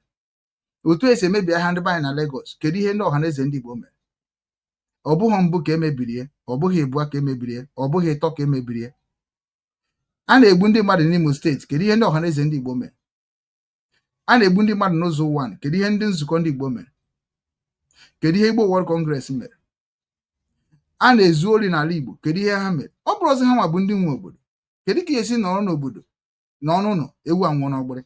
That means na enweghị nku, unu enweghị ike. Nya ka nja sịnụ bịa ka anyị bunye unu ike na unu chi ike, na ọ bụrụ na manụ the honest. Mana ọ bụrụ na egbeghị ike, unu abịazide deceive ndị Igbo. That's what I am out for now. Unu abịazide deceive ndị Igbo. Maka na ọ bụkwa the same Igbo World Congress ka Nnamdi Kanu je mmetikwa the video. Nnamdi Kanu jere Igbo World Congress na American. Ihe ha na-asị ha bụ kedu ihe na-emenụ, ị ga-afụ ya ka ha si kwue, because ihe nchọzi ka na drive unu back, ka ndị chetere unu nke unu mewe na-agwa unu nke ọhụrụ. Maka na ndị unu na-apụta deceive na social media, otu unu kwuru unu create go content nke agabago. Kedu ka Igbo bụ Igbo, Igbo nwere ụmụnna, Igbo nwere ụmụada, Igbo nwere ikwu, nwee inta, si abịa na social media na-aya ahịyọ. Igbo bụ Igbo. Ịbịa na Hamburg enwere ebe Igbo na-agbakọ. Ọ bụgodo Igbo ọ bụrụ ịtọ enwere ebe na-agbakọ. Ije na America na enwe ebe ndị Igbo na-agbakọ. Ije n'ụwa niile enwe ebe ndị Igbo na-agbakọ. Who is connecting ndị Igbo ahụ to become in one umbrella? Because ịbịa na one umbrella, ma onye ori ma onye ama ma onye na-abịa. Una dị ready to handle ụmụ ori unu mụrụ. Una dị ready to handle ndị ama unu mụrụ. onye a bụ na ndị be anyị aghọtabeghị na a na-ekwu ihe na-eme ndị Igbo si ndị Igbo n'aka. Mụnwa bụ obi nwanne mara ya wee mara sị dat na ọ bụrụ na anyị chi bịakọ ọnụ anyị ga-ewepụgoro sentiment of na onye a bụ onye ori, onye a mere nke a. Ngwa na anyị bịakọtazie ọnụ anyị asainizie akwụkwọ ga-ejikọ anyị niile ọnụ. Ụfọdụ sị na ọ dịghọ possible, na ọ dịghọ possible, mana ndị asị na ọ dịghọ possible ga-abịakwa na social media na-asị what is the way forward. Onye abịa na-agbaka m isi. So anyị nwee yọọ Tinubu ayịyọ is not a right word. Onye anyị kwesịrị kama anyị ga-ayọ Tinubu ayịyọ, anyị ayọba nna anyị bụ gọvanọs ayịyọ, anyị ayọba ndị igwe na ndị eze anyị, which is na unu nwa bụ ọhaneze ndị Igbo bụ ndị bụ igwe na ndị bụ ndị eze, because amara m ọhaneze ihe unu na-eme. Onye mere Nnamdi Kanu ji kọcha unu ọnụ ọhaneze ndị atụrụ na ndị ama, ọ tọrọ m ụtọ m ọfụma kama mara ihe dị na ọhaneze ndị Igbo. O mekogo wit unu, wakpogo wit unu, ya ka m ji chọ ka m marakwa ihe dị n'ime unu bifo m wee bidokwa kwube okwu ka ha si ekwu. Ana m edikli ya kedu nu kọntaktị na Chinedu tinye kọntaktị nke ya, enego m anya ebe a ka ma na m afụ ni kọntaktị afụrọ m. So onye ma ọhaneze ndị Igbo nọ na Nigeria or the whole world, biko nu nyenụ m kọntaktị ha ka ha kparidobe anyị nwa na ọba anyị nwa ka ha na-akpari. Onye mara Igbo World Congress kọntaktị nye anyị na-achọga m ya. And let Ndi Igbo have peace. That our dear president should also order the immediate and unconditional release of all Ndi Igbo in their numbers languishing in various detention facilities across Nigeria as a result of the struggle, including innocent victims of the Oyibo incidents in Rivers State. We are ready to partner His Excellency Mr. President on all issues to restore order and justice in Igbo land. While we once more appreciate Mr. President's establishment of the Southeast Investment Company as well as the Southeast Development Commission, we strongly urge Mr. President to evince his patriotic spirit that he is known for by taking extraordinary... Let me take that line again. While we once more appreciate Mr. President's establishment of the Southeast Investment Company as well as the Southeast Development Commission, we strongly urge Mr. President to evince his patriotic spirit that he is known for by taking extraordinary intentional steps to fully incorporate and integrate Ndi Igbo in the governance of Nigeria to give them a fullest sense of their Nigerianness in every sense of the word. Anya ma gebe ha ntị because ihe niile ha kọrọ ebe a enwere odo nke ga-enyere ha aka. So onye nji wee tinye ekwu mara ndị na-agwa okwu. Ọ ka mara ndị na-agwa okwu because na let us now go. Achọrọ m ikwuzi much. Otu ha kwuchara say releasing Nnamdi Kanu. Let us now go and bring those Ndi Igbo, those governors, those senators. Na-ekwu releasing Nnamdi Kanu, releasing Nnamdi Kanu. Ka anyị maragoro na ọsọ ha na-ekwu releasing Nnamdi Kanu. Since 2015, every time ha na-ekwu releasing Nnamdi Kanu, releasing Nnamdi. Onye ọbụla support releasing Nnamdi Kanu. So this is fraud. It is fraud. And we don't need it again. Anyị achọghọzi ndị nzukọ ndị Igbo, ndị ọhaneze ndị Igbo ịbịa na social media na-asị releasing Nnamdi Kanu. Enwere ka esi eme wee release kedu ya na-akpọ ya Sunday Igbo. Unu mara ka esi release Sunday Igbo. Je njụọ na Tinubu, jụọ na Abasanjo. How did you people release Showere? Kedu unu mere? Ndị lawyer ya niile bụ ndị na-eklem na ha bụ ndị Igbo lawyer Nigeria. Unu enwekwuho lawyer. Ihe unu na-ede onye lawyer gwara unu bịa mee.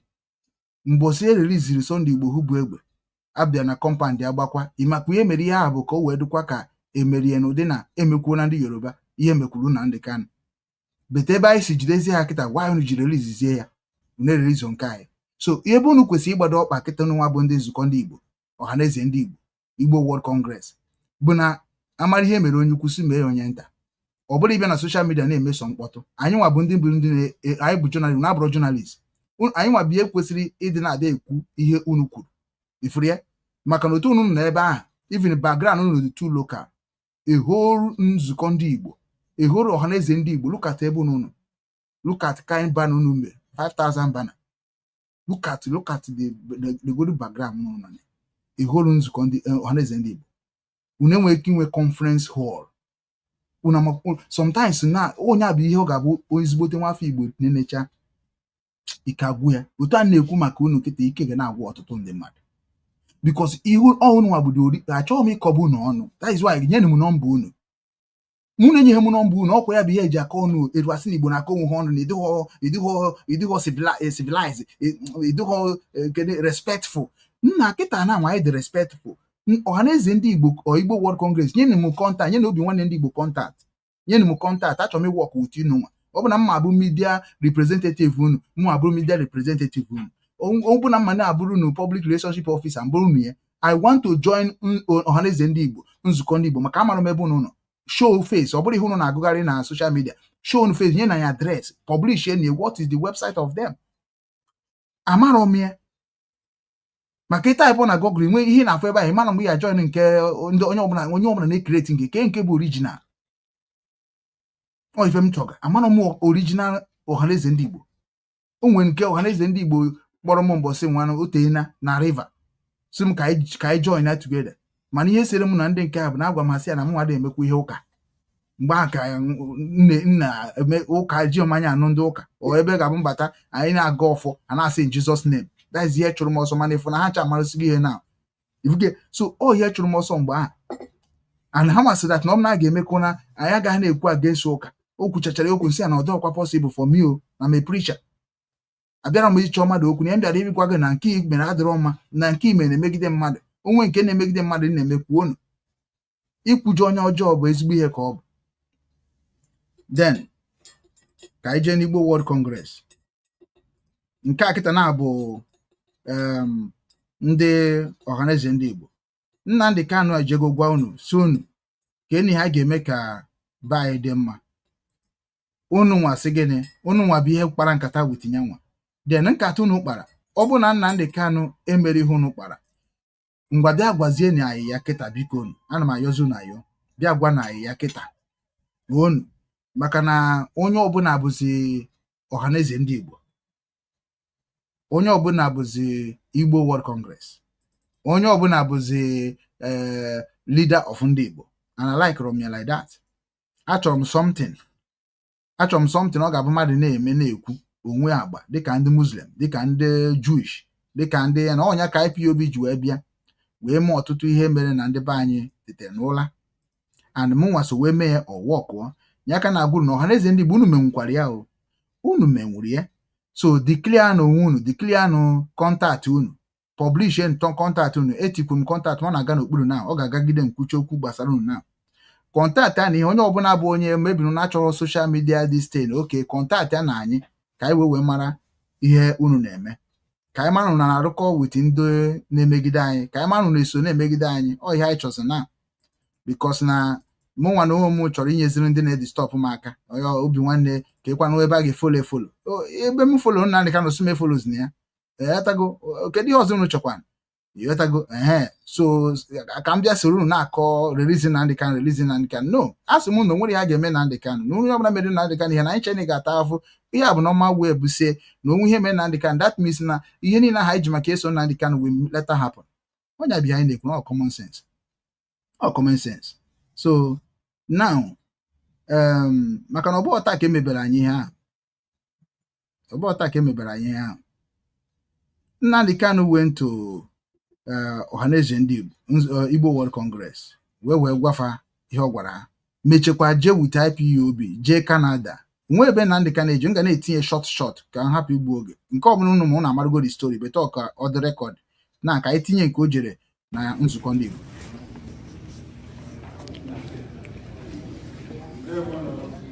ndewonu ya bụ Nnamdi Kanu kwuru ya ekwe ọ bụkwa ndị Igbo nọ ebe a na-ekwe ya o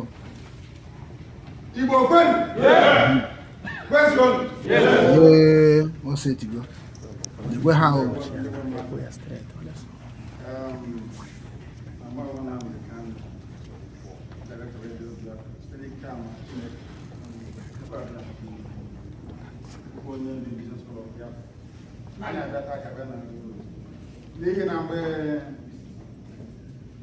n'ihi na mgbe anyị na-amalite na ịma ụmụ ụfọdụ ihe gbasara ndị ebe anyị, our reference point was the World Igbo Congress.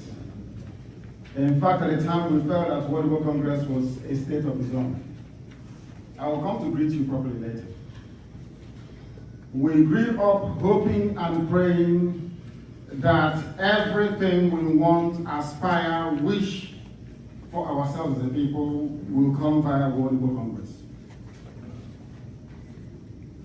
But somewhere along the line, we don't know what happened. I remember when Chekwas Obere would come to see me in London before coming to America to attend one of his events. That was the motivational factor for me to be here today, to address you.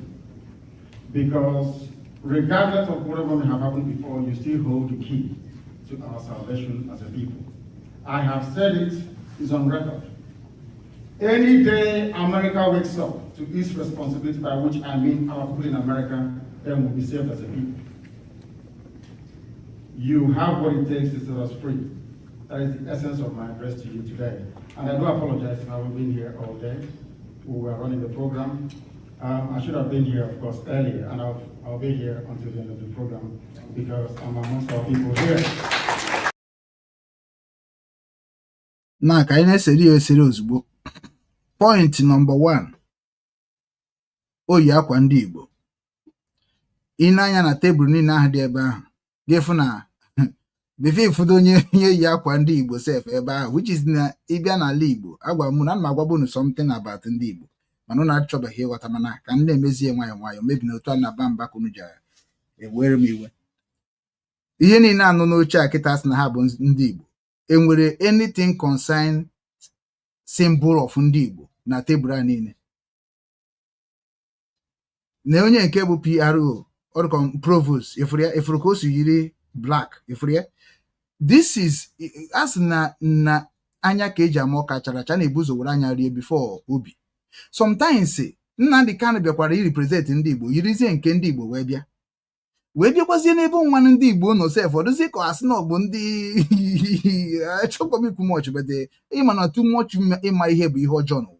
Ọ ihe ọjọọ nya mere atara gị ụmụ ka nsị ka m kwuo ka nha ọ bụrụ na ị na-akparị mmadụ esikwana ka iwetuo asị na ịmara ihe ifuge so ike gwụrụ m ka m gabakwa n'ọzọ. O dogodo m anya na ndị a n'ebe a kịta na spirit ndị n'ebe a bụrụ spirit ndị Igbo from what I'm seeing in this video.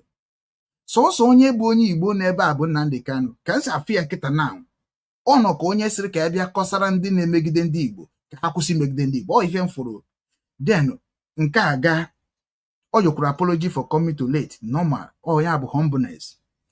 Then o wee sị that na ọ bụrụ mgbe ndị ọbụla bụ ndị Igbo onye ọbụla bụ onye Igbo uche anụmanụ na-enwere Igbo village na American, enwere Igbo hall na American, enwere Igbo mansion na American, so automatically o wee sị na mgbe ndị Igbo niile nọ na America kunitere na-ekwu ka ya nwasị ekwu ịma na ihe niile ya na-ekwu abịa na mezu. Ọkwa ebe a ka o kwuru ihe ọ kwuru ka o kwuru ihe ka ndị fired kwa back maka ndị join kwara again gekwa ntị maka ọ na-adị mma. Achọghị m si mụ nwa dị ekwuzido okwu release Nnamdi Kanu adị m ekwu okwu hapụ Nnamdi Kanu. Ihe na-ekwuzi okwu ihe Nnamdi Kanu kwuru tupu ọ na-anwụ ka anyị wee maa ya ikpe na ndụ. I have said it, is on record. Any day America wakes up to its responsibility, by which I mean our people in America, then we'll be saved as a people. Ifria then ka ndị Igbo ahụ nọ na America ya ka njisi na nga na-egwere nwayọ na maga achọ ka m bịa nwe ya need to me place any much no mbosi ọbụla ihe mere Nnamdi Kanu mụnwa na Nwombo Okechukwu amago na otu a na-akpọ nzukọ ndị Igbo na-akpọ Igbo World Congress amago m that na n'ime obi m amaghị m ndị bụ ndị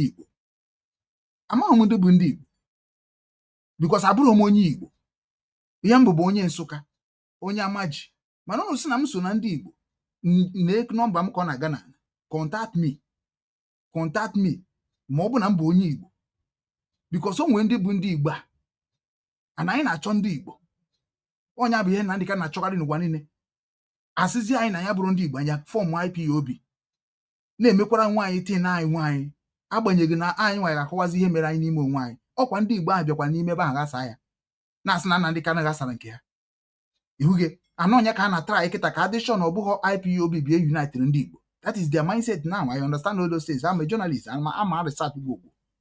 Then Nnamdi Kanu so na mgbe ndị Igbo nọ na America kunitere wee nọkọ ọnụ ka ịfụ na ndị Igbo nọ na America anọkọ ha ọnụ nke mbụ. Okay, ka anyị hapụ ijezi that place ka anyị jezie n'ụdị that na anyị nwa chọziri ka Igbo World Congress takezie over ihe niile gbasara Igbo group n'ụwa niile. Onye isi Igbo World Congress na nọmba kọntaktị ya. Onye ọbụla bụ member of Igbo World Congress kpọọ nọmba ma. Ohaeze Ndị Igbo worldwide kpọọ nọmba ma. Ka anyị wee marụgodi ihe anyị ga-eme na ọ bụrụ ịbịa na-ayọ Tinubu bụ onye mere omekome rụrụ arụ, onye aka ya dị ọbara ọbara, onye mere ihe o mere mkpamkpa o mere mgbe na-agba ọkada na Lagos. I know what means of Jagaban. I know what means of ihe ndị a na-eme anyị. Every Ndị Igbo mechara na-asụ Yoruba ka ha wee megide anyị truto na ọ bụ na imeri otu ma survive. So unu mara ebe ndị Igbo World Congress nọ and ndị bụ ndị Ohaeze Ndị Igbo, biko gwa ha kọntaktị ya na m na ihe nna achọ bụ ebe ọ na-aga aga ka ihe gaba agaba na otu ogologo kwa na ha adị n'ụka mgbede. Nnamdi Kanu bịara nye unu meseji. Kedu ebe unu jedebere? Ejọfọ mgbe o nwere nke a na-akpọ Ejọfọ. Chetara m afọ onye ahụ ụmụnne m ka anyị na-eme n'ihe ka ọ na-atọ ụtọ. Chetara m afọ onye nke ahụ bụ Ejọfọ chiburu bifo onye ọzọ na-achị n'Igbo World Congress. Ọzọ ka onwe onye rituru. Chụtara m afọ onye ahụ bụ onye chiburu bifo. Kedu onye bụ onye na-achị kịta? Nyenụ m kọntaktị ya. Ana m anụrụ otu o nwekwara onye ga-agwa unu maka ya. M ga-edere na Facebook. Onye nke ahụ ekwukarịa na too much. Unu ga-amakwa ya na ntị ihe na Amerika na aka na-asị na ọ bụrụ na ndị Igbo nọ na Amerika nkunie nọrọgodo na Amerika njikọ onwe ha ọnụ wee na-ewepụta okwu a na-ekwu. Do you know why Nnamdi Kanu ji wekwu okwu a? Ọ bụrụ na ndị Igbo nọ na Amerika nkunie means that na ndị Igbo nọ na Amerika bi ekwesịrị ijekwuru Ngozi Orebeze si ya, what are you doing? Because ọ ha nwa bụ ndị pro-omenala Igbo. Enwere ndị pro-omen American. Ndị ahụ bụ ndị kwesịrị na-ajụ onye ọbụla welitere isi na-ekwu ihe gbasara ihe na-eme n'ala Igbo. Ndị Igbo World Congress bịa ga-eje kọrọ ha aka n'ụzọ as the police of ndị Igbo na American, as a military of ndị Igbo na American.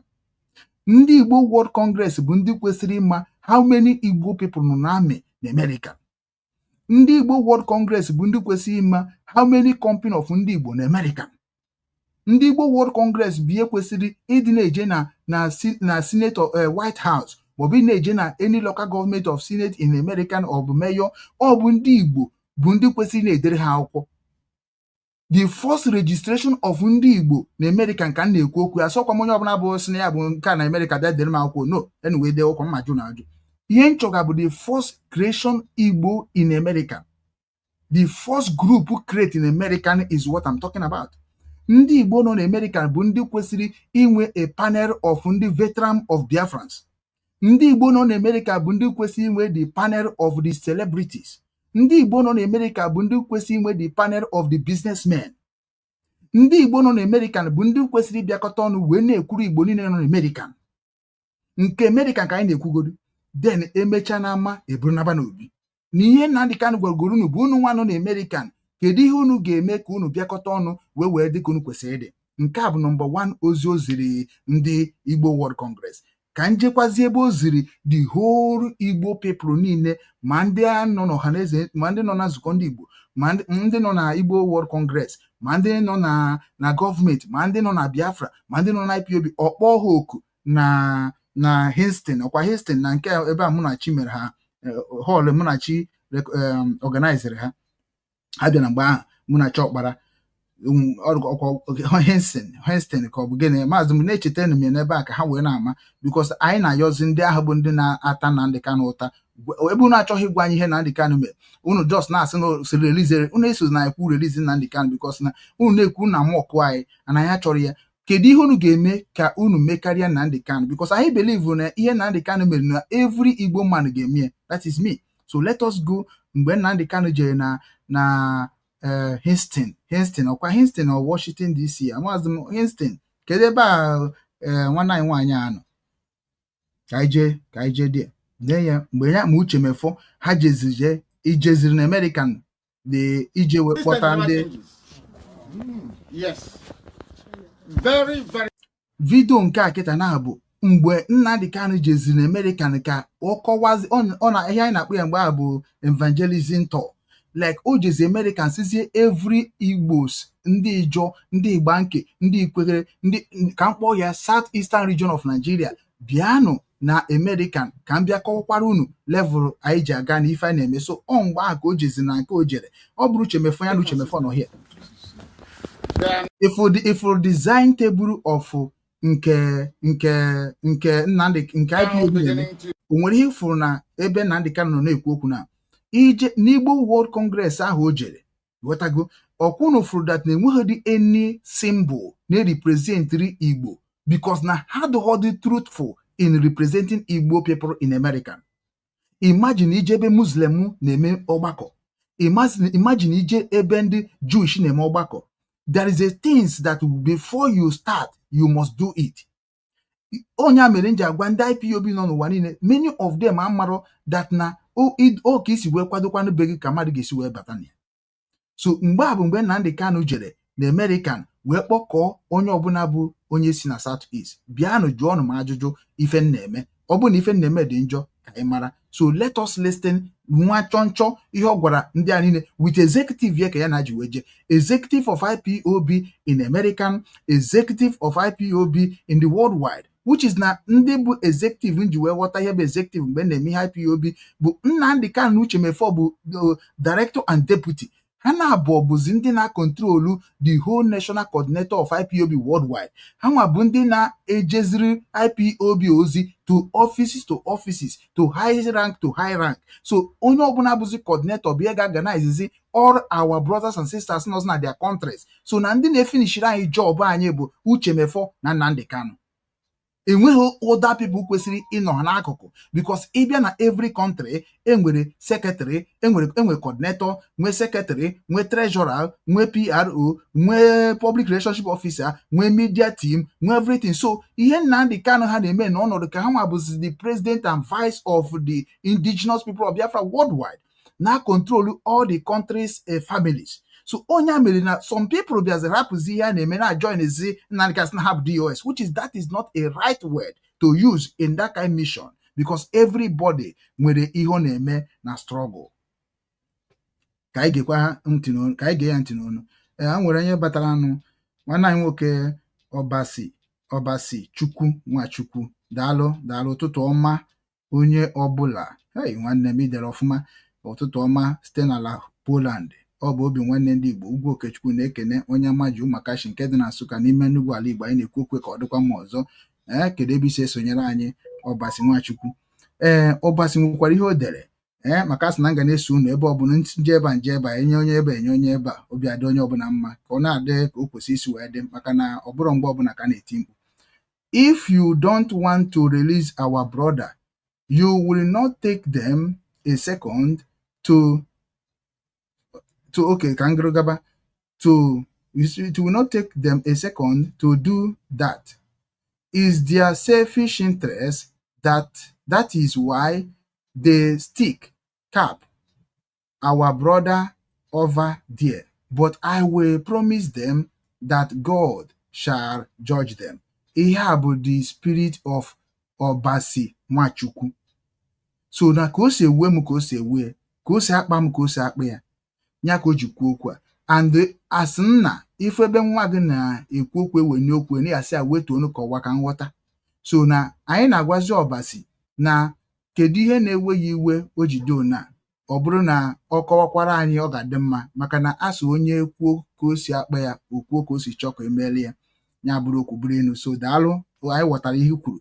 Chineke nna bụ God, onye nwa bụ onye na-ekere anyị, onye anụkwara ohi kwuru. Ihe ikwuru kịta ga-abịakwa na mezuo. Ọ bụrụ na ọ tụghọ ndị gwara ya ọ tụọ gị nwa kwuru ekwu, ọ ka omenala Igbo dị. O jikwara ọzọ wee kwukwa wee sị, without Igbo nothing call Nigeria, but we are shameless, also hopeless because of our work. Our call leaders,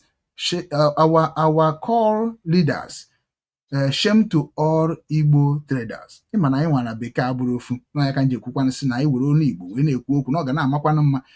Nyanwa na-akọwakwa na ọ bụrụ na ndị Igbo ihe eji mara ndị Igbo ọnọghọ na Nigeria, like ihe eji mara ndị Igbo na anaghị emezi eme na Nigeria, onye a na onye emekwu dịka Nigeria dịka o si wee ka akụkọ a na ntụrụ ya atụghị dịka ndị Igbo si ekwu n'okwu. Ọ bụrụ na ndị Igbo nọ na Lagos ka ha sa na Disemba, nsogbu adịgokwa na Lagos o. Ọ bụrụ na ndị Igbo na ka ha sa na Abuja, nsogbu adịgokwa na Abuja o na December period. Onya bụ ihe nwanne anyị na-ekwu na without Igbo 10. When I say without Igbo means na without Igbo business na obodo ndị Nigeria dịka Yoruba, dịka Hausa na nwere ihe dịka economy Nigeria grow.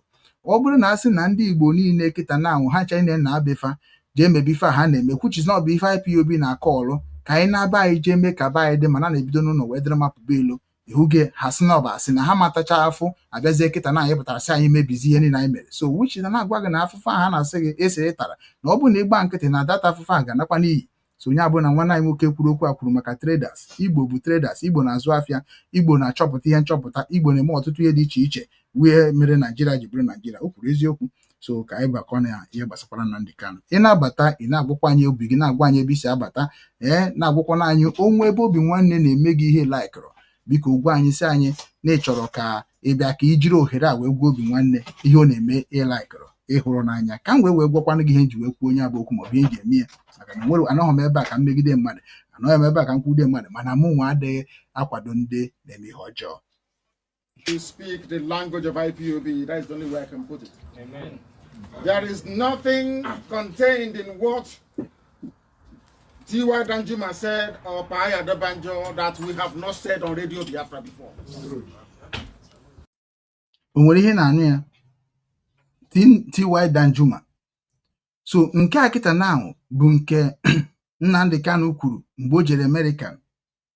Mgbe o jere American ije kọwara ndị Biafras niile nọ na American the reason o ji eme ha ebe a nọ ebe a ka o kwuru na ya anago ha n'iyi mgbe aha iji ha na nchọrọkọtọ mana ịmara sị that na ama m na ihe a na-eme ga-eme o ama onye ka m ji akwado ọfụma nke dị n'iru ka m ji ekwuzi ka anyị mara ihe ndị nzukọ ndị Igbo Ohaeze Ndị Igbo Igbo World Congress ka anyị mazi unu ga-eme na a silent go Simon silent Nnamdi Kanu, then what is the next? Onye ka m na-ajụ. So which I want to join unu nwa bụ ndị na-asị na ha emetere ihe ka anyị magodo ebe unu nwa si emete maka na onye na-emete bụ onye na-asị mmadụ na o metere ihe.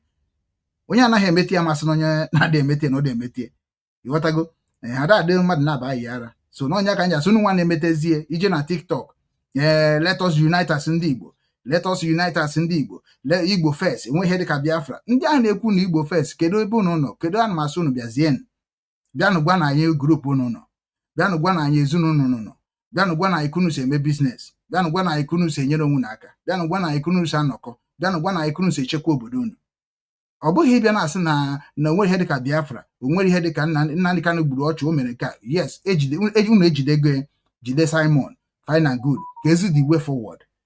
Maka na anyị nwaka maka way forward ijikwa ma ama m ya mana my way forward gaghakwa like ya, mana anyị chọzi kịta ka anyị batazie sobezi unu ya ka anyị si na I want to join Igbo World Congress na Hamburg ka mbezi now.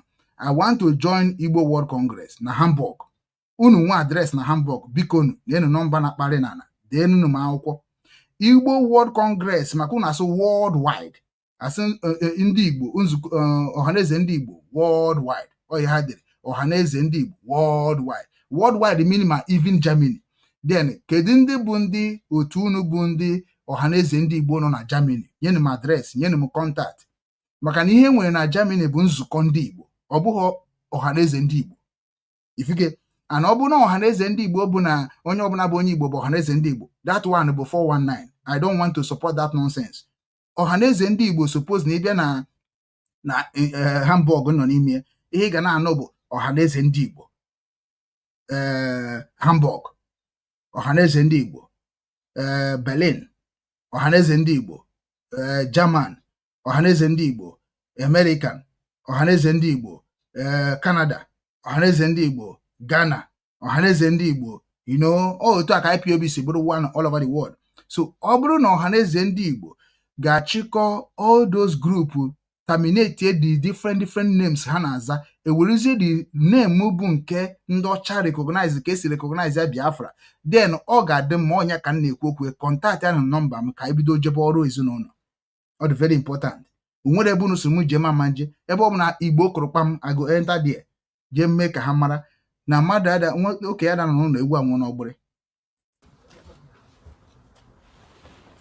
The Janjaweed are coming in from the north, as I told you that they will come. They are strangling us economically, socially, and culturally, as I told you they would. I also told you that if you serve the zoo, you will come back in shame. Yes. Is that not happening? It's happening. which is na eziokwu ka o kwuru, because na ka m wepụkwa ebe a maka na o nwere ndị face ya na-agba ara, nwee ndị voice ya na-agba ara, mana asị na eziokwu bụ ndụ. Nke a bụ another one o kwuru to American.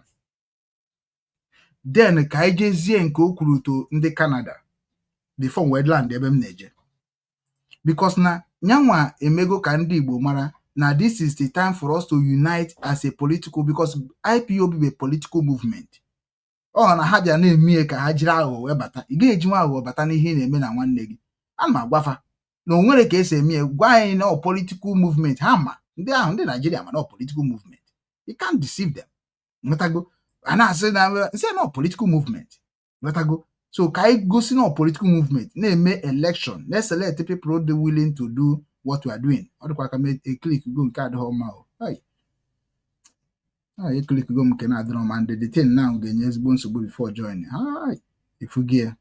So aga m anacheta ihe aga m anacheta ka mmeye exist.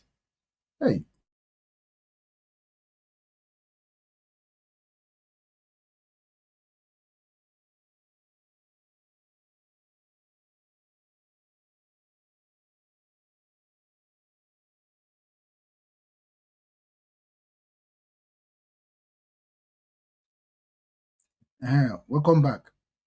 The TNAGM click one video the corrupt. So and achọkwana m click nke ga-eme ka ndị Facebook wele m iwe, because na nke m ga-click na o doro m anya unless na me emutu ka emutu because ama m ihe, because ihe akụrụ adịrọ mma.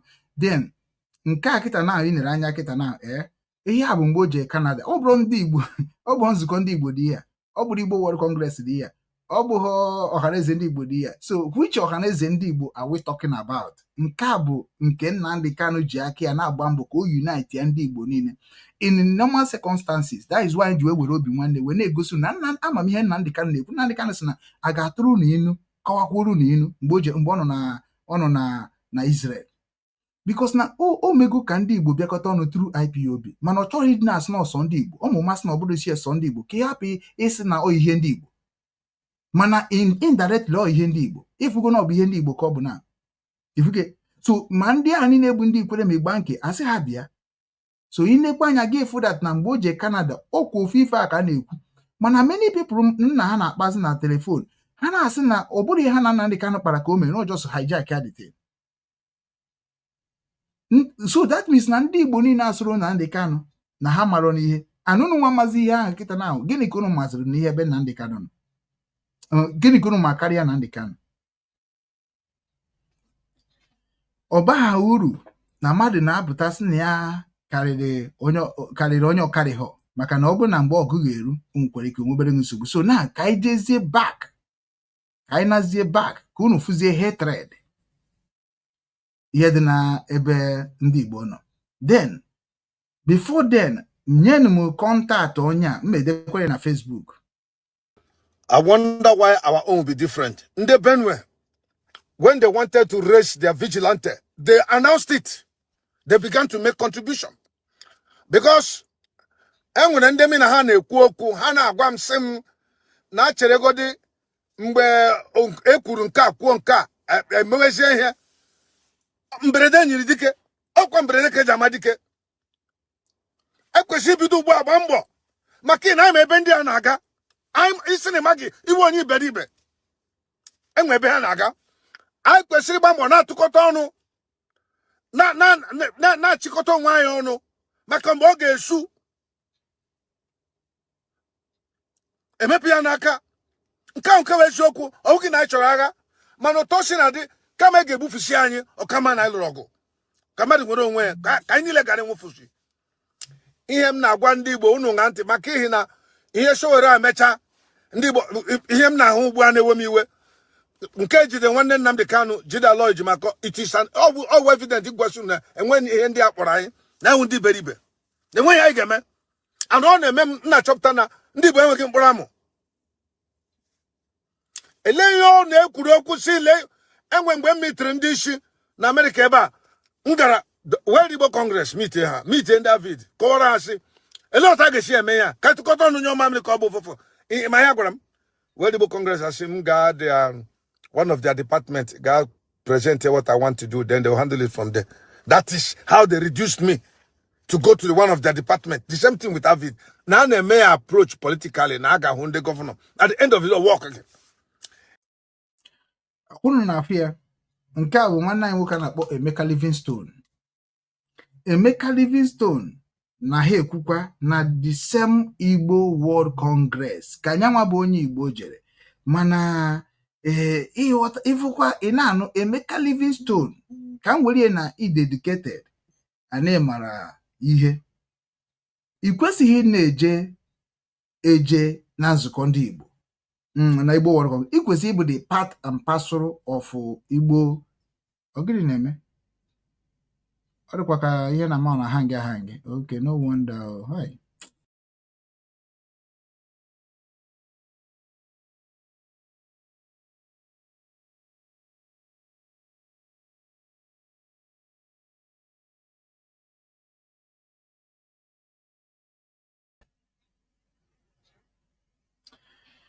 Shit. Okay. Asụkwa m the network disconnected na agbakwanụ mbọ, so ka anyị bidokwanụ ka anyị bata. Anyị nọ na nke Livingstone ka anyị nọ afọ m na the thing hang on the self amakwodo m ka anyị bata na. I wonder why our own be different. Ndị Benue, when they wanted Livingstone maka ndị batara ọfụrụ ka ọla bụkwa ebo na mbutochebo na aka clockers. Livingstone na-akọwa onye abụọ na-akpọ Livingstone, Emeka Livingstone. Ọ na-akọwa na ya ejego na nke ndị Igbo World Congress na ya jere ebe ahụ, and Igbo World Congress ịghọtago na-eme ya ka ọ bụghọzi onye Igbo weba na neglect ya. But Livingstone orugo mgbe anyị nwa ga-amara ndị ahụ bụ ndị bụ Igbo World Congress, who are they and what they stand for. Anọ na-akọwa na ndị ahụ bụ Igbo World Congress na-arụkọ with the governors, na-arụkọ with the Nigeria government. So whereby that na ya nwa jere ebe ahụ jere ka o plead efa na gịnị ka ha na-eme maka ife na-eme n'ala Igbo, gịnị ka ha na-eme maka ụmụnne ha na-ebe maka ụmụ ha niile na America. Ọ bụ na ha ma nanwụzi n'ala Igbo. Anọ onye mere na ha develop be nna anyị. Ịma na ihe a bụ ihe Nnamdi Kanu ji wee pụta n'ike nji support ya. Ndị nọ na America nwere ụmụ ha na America, ndị nọ na Canada ụmụ ha nọ Canada, so they don't care about ala Igbo. Onye were ya dịka ebe 15 million naira maọbụ maybe 50 million naira ọ rụọrọ onwe one house na village o refuo ya, ikwu ọsị na ya nwere nọ na village, ọ na-esi azụ nọ na-ana, ọ ma kpọnata ụmụ ya, ọ ma kpọnata ikwu, ọ ma kpọnata ibe, ọ na-abata osi azụ nọ bata. O nwere ike ọ batara n'ọra Lagos n'abalị opioba, mana ọkịta abịaziri ndị ahụ niile bụ ndị ọha rapụrụ bụ ụmụnne ha, agụ agụbago ha bunie egbe bunie mma, ha na-abịazi agwazi anyị na Igbo na-egbu onwe ha. Mana kedu ka ndị Igbo si wee jee America? Enweghị ihe ndị Igbo nọ na America nkretiri ndị Igbo a ga-eji na-eme ọfụma dịka ndị Igbo. Kedu ka ndị Igbo si wee nọ na Germany? Enwere forum ndị Igbo kretiri ha ji enyere onwe ha aka na Germany. Kedu ka ndị Igbo ga-esi nọ n'ụwa niile na-asị na ha bụ ndị Igbo World Congress, nzukọ ndị Igbo, Ohaeze Ndị Igbo, mana enwere ụdị ebunu si enyere ụmụnnu n'aka dịka ndị India, dịka ndị Japan, dịka ndị China, dịka ndị Jewish, dịka ndị Islam. Enwero any group na-enye aka. Ya ka m ji batakwuo na even na IPOB ọ bụrụkwa the same thing na bụrụkwu sef na ọ bụkwa the same thing na, maka na ihe bụ ihe na-ejikọ ezinụlọ ọnụ bụ ọnụrụbe nwa na-agba n'ọsọ. Any group ọ bụla ekretiri nke bụ na ọ bụrụ that na atụcha ego ndị bụ ndị kpọrọ onwe ha ndị isi ewere eme ihe masịrị ha, ọ bụghị ezigbo organization. Organization ọ bụla ọ bụ atụ ego ndị isi bụ ihe na-eji aka ha plan ihe eji eme, ọ dị mma. Even gọvanọ anyị na-abụ mgbe Soludo na-eme campaign, ọ sị na ego unu niile ọ bụrụ na ọ bata aga m agwa unu ego na batara nụ, ọ bụrụ na anyị yiri ewe anyị ga m agwa unu ihe a ga-eji eme, ọ bụrụ na anyị werekwu ya mechakwa eri na aha anyị kwuru a ga-eji eme, anyị ga-emekwarụ na akaụntụ ka anyị si ji eme, onwe nke fọrọ na anyị ga-agwakwa unu, o nwere ego ndị obodo anyị ga-akpa aka. Ọkwụrụ ma mgbe o ji eme politics. Then onwego mbọsọ ọ bịara sị anyị na location batara na Anambra bụ 1 million naira, and 1 million naira ha batara Anambra na mụnwa na-ewere 20 naira, na ndị isi m ga-ewere 10 naira, ndị otu m ga-ewere 5 naira, na nke a kịta ka anyị ga-eji mee ihe dị ona, na onye ọbụla bụ onye nwere akara aka ime nke a bụ onye Anambra, onye ọbụla nwere amamihe ime nke a ma apply ka anyị bido ịwa ụzọ mkpọ, na ọ bụ ya bụ ihe anyị ga-ebu ụzọ mee. Onwego mgbe unu fụrụ ndị a na-abịa ekwu otu mbụ gọvanọ, ọkwa gọvanọ nche na ọgụrụ akwụkwọ mana ọ naghị eme. Den since ahụ sef ọ da agwakwa ndị be anyị ndị Anambra ka o si aga, is example ka m nyere, maka na ọ bụkwa ka m na-agwa ndị Anambra ka m na-agwa gọvanọ ndị ọzọ ifuge. Mana Livingstone kịta na-agwa gị na ndị Igbo World Congress o jere mitie, na ndị Igbo Congress na ha before ha na-eme ife na ha ga-ejegodu jee relate with governor of South East, na ha ga-relate with them, na ha ga-akpa with them. Ọ bụrụkwazie na ndị a jee kịta na-aje kpa with them, ndị gọvanọ South East ga-agwakwa ha si ha follow gọvanọ prosecutor, maka na ihe niile a na-ekreti na IPOB ọ dị na gọọmenti prosecutor, ihe niile ekreti na Ohaeze Ndị Igbo ọ dị na gọọmenti prosecutor. So gọọmenti na-achọkwa aka gị nwa bịakwa na nke ha. Onye abịa na-agwa ndị be anyị si ya na kedu nke ị nọ na ya. Enwere ndị na-agba ndị na-eme ihe ọjọọ mgba, nwee ndị na-eme ihe ọjọọ, nwee ndị nke bụ ndị a na-eme ihe ọjọọ. Ya bụ kedu nke gị nwa nọ na ya. Anyị nwa abụzi ndị wepụtara nwa anyị si na Nnamdi Kanu bụ onye ga na-ekwuru anyị maka ndị a na-emegide emegide, maka ndị chọrọ ịdị na-agara onwe ha ka chi ya si wee kee ha na-emegideghị ha, na ọ bụ anyị nwa bụ ndị agha na-akpọ indigenous people of Biafra. Then ndị Ohaeze Ndị Igbo ka m bịa Hamburg, amaghadị m ndị ha bụ, ka ọgụ na-ada na Ukraine, enweghị ni effort m fụrụ ha mere. A lot of things ndị ọzọ na-emere ndị obodo ha, ndị nke na-eteki control ha nwa na-ebu ụzọ ije rejista, ije ha na-ebu ụzọ rejista. Unu enwe ndị kabal, unu enwe ndị criminality, unu edobe ewe na-achịzi ụmụ Igbo. Onye ọbụla bịara ka o jee rejista ọzọ, ọ bụrụ na-erejistago agbaba mgbanụ bọọgụ, mana unu nwa rejista mee na ihe dị na constitution. Ọ bụrụ ihe na-eme abịa ebe akọba akụkọ onye rara nwunye ya, onye rara nwunye mmadụ, onye riri ego ọha, onye ihe ka ndị Igbo na-akọ na meeting. Enweghị onye na-akọ maka project ka ọ dị na nzukọ ndị Igbo, ka ọ dị na all the Igbo unions dị na the whole country nọ n'ime, because mbata na adịmanụ ihe na-emekwa na Istokwa, ihe na-eme n'Imo steeti. O nwanne, gịnị ka anyị ga-eme ka anyị tụọ ego ose ndị ha na ụmụnne anyị na-agbafusi ndị a na-agbapụ ebe ka ha na-agbaje, ka anyị kpọọ ndị Anambra ka ha nabatara anyị ụmụnne anyị. Ọ bụrụ na ị bụrụ onye nke ihe na-eme, biko kpọọ nọmba ka anyị gbaa mbọ fụ na anyị tiri gị ebe ị ga-adị save, ka anyị gbakwuo mbọ wee mara ha ga-eme, ka anyị chụpụ ndị nke a na-eme unu ihe ahụ eme. Onweghị organization ọ ga-abịa bata na nzukọ ndị Igbo food ihe. That's why anyị ji ajụ kedu ka unu si wee na-achọ ka unu kwụsị nke Nnamdi Kanu ji wee kpokọ anyị ọnụ, mana unu enwere nke unu ga-eji gaa. Unu achọkwa na join ka edozie ya, mana ndị anaghị emete ya dịka nsi ekwu na DOS emetere ya na kịta na ahụ anyị niile abịago mee ihe a ga-eme ka ụwa niile wee mee gịnị wee mara anyị. Then si bịazie kịta ka emezie this indigenous people of Biafra ka ọ bụrụ a political movement, maka na ebe agaghị eji political solution wee so Nnamdi Kanu, wee hapụ ijikwa political solution wee so IPOB. Ebe m standard before ma na-join kwa anything called indigenous people of Biafra, ọ ga-abụ politics. I don't want to join them as an organization again. I want to join them mbata ememu campaign na m ga-abụ ihe dị ona evotuoro ma mba were m capacity a wee rụọ ọrụ, nrụcha ọrụ my ten ọgwụ m rituo. That is how you supposed to be now. Agwakọtago m ha.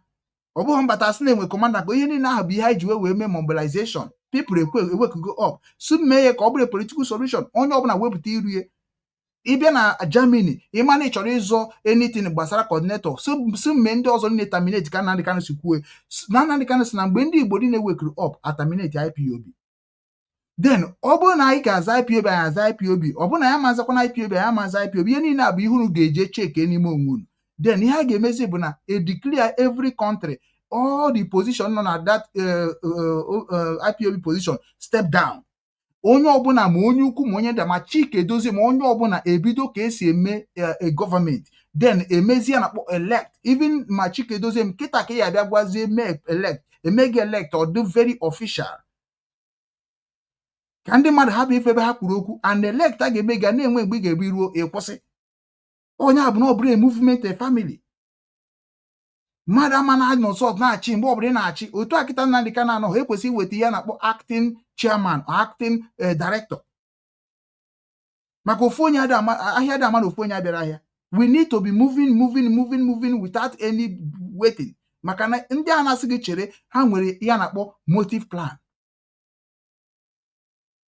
Ihe a ka m na-eme expect ịbịa isi onye ọbụla ngwa ịmara ihe ị ga-eme n'ime IPOB dịka esi eme bịa votuo eme ya elect ma ịma na ma anachitekwana ihe a na-eme na IPOB mana ọ bụ na ọ bụ ihe a enweburu before mba ọ ka mma na nje join ya ndị nke bugoro ndị ghọtagoro ya na-akpọ leadership I gaba from there.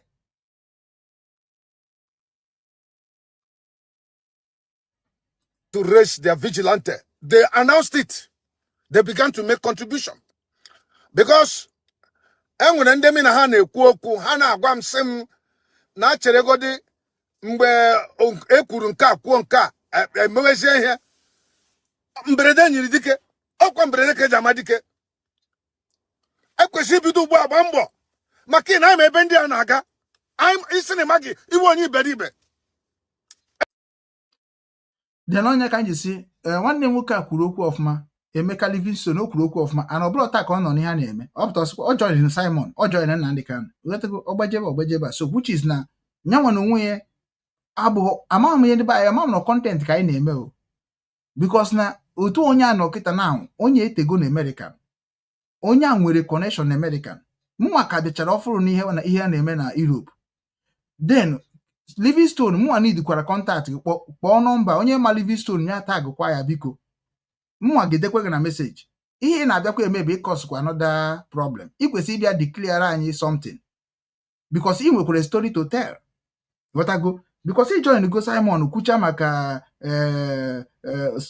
anụgo mebe kwuru na Simon na kedu ya na mgbe oge nkere na Ngozi Orabaeze bụ almost the same thing because ị ma the secret then kedu ife ị na-eme ịgba mbọ fụ n'ụdị ihe aha continue asị onye Igbo wee hụrụ ndị Igbo n'anya maka ọ bụ na ọ m n'obodo nọ n'ime ka ihe a na-eme ejego m emiti ndị awa na one kama atụ anyị na-abụ mkpọrọ because na I need ndị Igbo bụ ndị na-ekwu eme I don't want ndị Igbo ga-abụ onye bịa na social media okwu ka e wee sị ana m ekwu ka onye ọbụla ma na-ekwu okwu na ọ bụrụ iwepụta atụmatụ bụ izi na imezu atụmatụ gị ka ọ bụrụ ihe bịara na mezu otu ị na ọkịta na Emeka Livingstone mụnwa na ụmụ na-akpọzi gị bịazie ka mụ na gị na-abụ na ka anyị jebe ije ndị Igbo ọ bụghị isi dat na kịta ọka dị na Igbo yes bịazie ka anyị bidogodo mụ na gị na-abụ ka anyị bidogodo izi ihe m na-agwa gị na edeclare m nwe m bịazie m etekwara gị maka na afọ m dis video ebe ikwuru okwu ikwubugo before m gafee ikwukwu ọzọ then bịazie ijekwugo Igbo World Congress ị ga-abịa gwa na anyị ndị ahụ ijekwu kedu afa ha kedu foto ha kedu picture ha we need to go back again video fa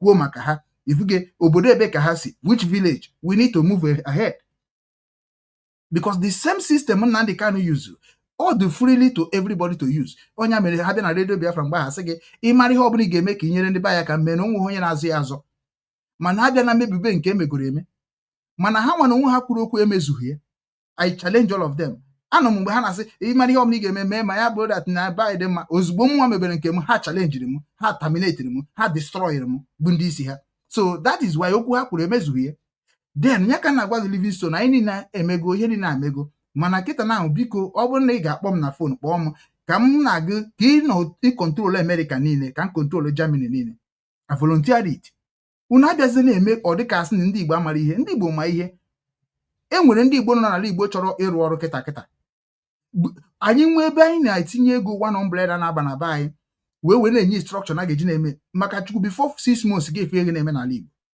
ihụrụ na aba apụta ka ebido kịta ka ememe nke ememe nwanne ilid ibe na social media sị ka agụ ngwa afịa ịkọchara ihe niile ịkọrọ ebe a sịkwa una na-eme dị content ka ego ahịa n'ọgụ ka anụ ọgụ ịkarịgo n'ihe ndị a ịnọ na moto gị na-akọ ụdị ihe a ịkarịgie ị kwesịrị bụ ije otu akịta isi na ijego ijekwa ịpụtasị I just went to ejem na nzukọ Igbo World Congress yesterday na ihe m gwara ha na-ekwu ya kwuru ka ọ dịkwa na rekọd ndewo ndị Igbo ekwesị ndị Igbo anaghịkwa ekwu too much asị na ejiro oke okwu wee mara ndị Igbo na oke ọrụ ka eji mara ndị Igbo onye abịrị nna afụ ndị dịka unu which is na-asị ọkwa unu nwa ka anyị na-ene anya n'aka na-ene anya n'ọnụ so ana m asị gị Livingstone ịgafetekwa vidio kpọọ m medere gị na Facebook ka anyị mara ihe a ga-eme maka na ihe m na-achọ bụ ndị ahụ na-ada ebule m Nnamdi Kanu na de blame Simon mana ha chọrọ ka aga n'ihu ma ndị na-eblem Nnamdi Kanu na-eblem Simon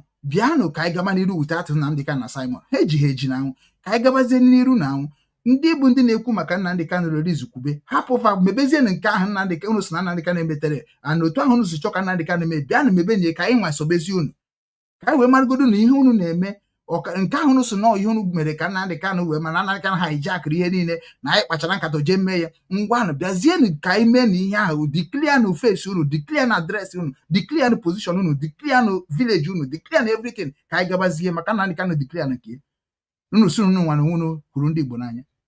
So Livingstone ama m na ịma ihe ha na-eme na struggle mana mụ nwa achọghịzị ka anyị bịazie na Facebook na-ekwuzi okwu ọ dị ka anyị enweghị mmadụ. Igbo nwere mmadụ, Igbo ma ihe ha na-eme, Igbo anaghị eme ndị ezigbote nwafọ Igbo anaghị eme mkpọtụ na social media.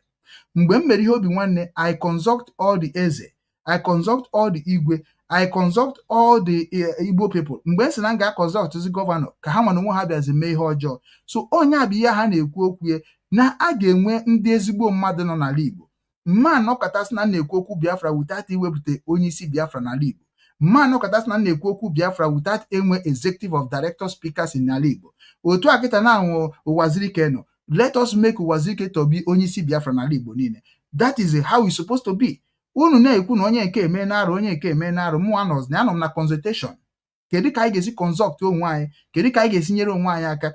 Ihe mere m emego ka anyị were nke mere n'itinye n'abalị ka anyị were gịnị ile anyị wee goezi anyị ọnụ ka anyị mee ka anyị amara ihe niile anyị na-eme ka anyị mee ya n'ala be anyị mee tụrụ omenala. Maka na ihe na-esere m na ọtụtụ ndị mmadụ bụ na ha bịa na-akọ akụkọ American president na-eme nke a British president mere anyị colonize mana ịbịakwa ime ihe na Biafra na-ewekwa British colonialism system na-emekwa ihe ịfụ na ọ dị njọ. Kedu ka mmadụ ga-esi si na ya Britain mere anyị arụ mana ihe iji achọ ọchịchị bụ Britain system. Unu achọghị ichenji system of Britain mana unu na-akọtọ Britain. Onye ka anyị ji bido n'ichenji afa, onye ka anyị ji bido n'ikwu ịsụ asụsụ Igbo, onye ka anyị ji wee bido ike ekike ndị Igbo apụta na social media na ihe m ejibeghị eke ekike apụta ka onye Igbo because anọ m eji m travel and emeghe m expect na m ga na-emekwudo program na ọ bụ abịa fun opportunity. Then automatically because na isi niile ikwuo ka ihe si atọ, ikwuo ka ihe dị ikwuo ka o si atọ ifuge. So ọ bụrụ na isi that na ị chọrọ ka ndị Igbo dị mma, then how did you want ndị Igbo dị mma? Mụnwa were obi nwa na-ewepụta structure obi nwa ka dị dị ọnwụbeghị anwụ. Ebu m everything documented, registered in Ukraine, registered in Nigeria. Achọkwa ka eyuzue adịkwa m free.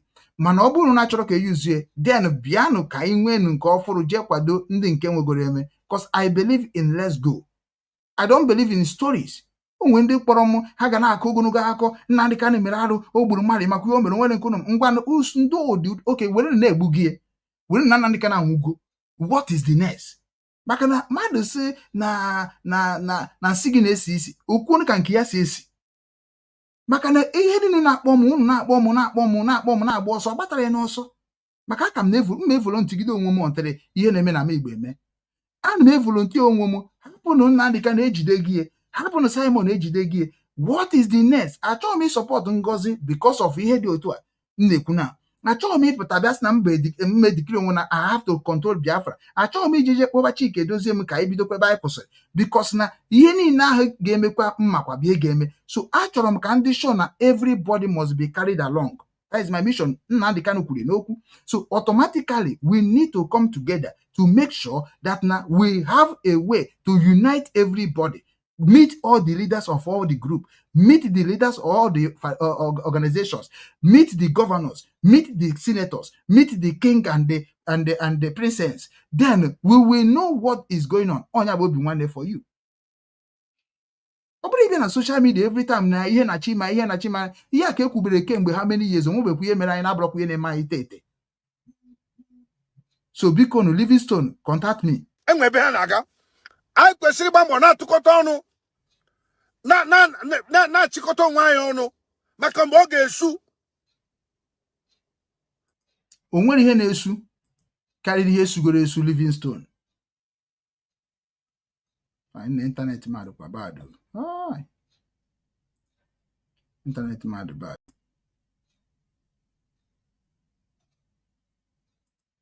Wow. Internet mo dị bad, mana ma voice m na-apụta ọfụma cha. The internet dị bad. Ọ na hang hai. Afụgo m ya. Internet dị bad.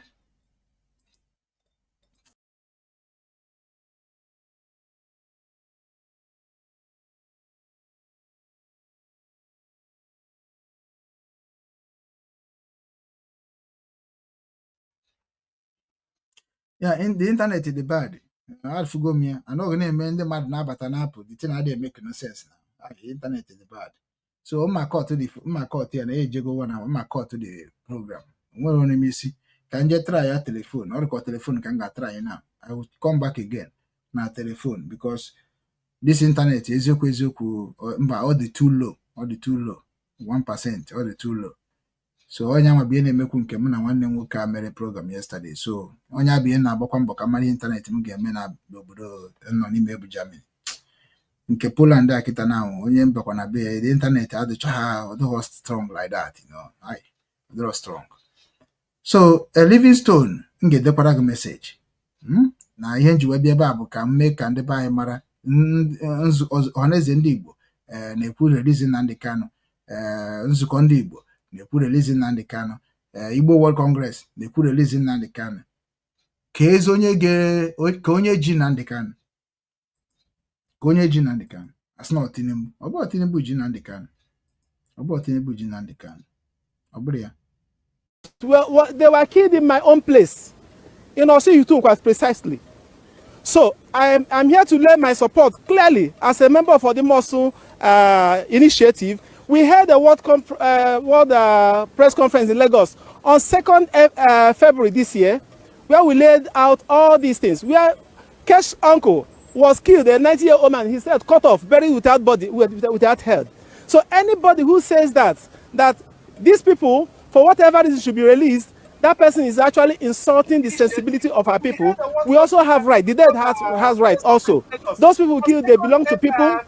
They are human beings, and they also want justice. Our people want justice. It's as simple as that. Let the law take its course. Let the law decide that Nnamdi Kanu and co are not guilty. So, ọ bụrụ gị agwa ndị Lord, ọ bụrụ gị agwa ndị court ya ga-choose all the law, and ị kwesịrị ịma the law of Nigeria. Onye abụ the problem anyị na-enwe. Maybe unu ewere gị iwe maka unu na Nnamdi Kanu. Amara m ihe unu na Nnamdi Kanu mere. Uche o mekwara ihe m ghọtara sị mebere onwe m nke m na-aga n'iru, ọ na-agakwara m agbanyeghị ka o si wee mee o ejidego n'ihe n'aka akpara gị maka asị na aka akpara onye mere ihe ọjọọ according to how you talk am. Then that means you move on. Ndị dozie isi je biko tie nie na kpọrọ gbuo nie. Ihe a gosi na unu enweghị future. Ihe unu na-eme kịta na ọ bụrụ na unu na-protest say release ya sị tụwa ya mkpọrọ. That means na ọ bụrụ ihe unu na-adị iwu, ọ bụrụ na ga-agwa gọọmenti ya oge ihe ahụ unu mere kịta na ọ bụrụ ezigbo gọọmenti a ga-atụ unu mkpọrọ. Why are you protesting to jail somebody that are you a court? Like a Jofo? Kedu ihe ji ejide alọ ya ejimako now? Kedu ihe ji ejide nwanne Nnamdi Kanu? According to the law, they came and protest. Whereby na obodo si ha protest na si happy ka court mee ya. So gịnị ka unu na-protest kwanụ nke unu? Ekwesịrị ịkpụrụkwa ijere kpụrụkwa unu niile because unu na-egosizi ndị court na ha mara ihe ha na-eme. Ebe nke Showore na lawyer Nnamdi Kanu na ụmụnne Nnamdi Kanu mere nke ha mere ọ bụrụ okwu, mana nke unu mere ọ bụghị okwu. Ịfụ na ihe ntụkwu dị na ya, injustice dị ya. So na unu nwa na-ekwu okwu justice, unu na-ekwu okwu injustice, not justice. Because ọ bụ not justice, unu need ịbịa protest gwa ndị court ha ga-eme. Onya ka ndị mmadụ ji wee mara na ijere enweghị knowledge about justice. And ihe ijere na-eme bụ injustice. Because injustice bụ na ịnọkọta na-ebo mmadụ ebubo ihe o mere without evidence.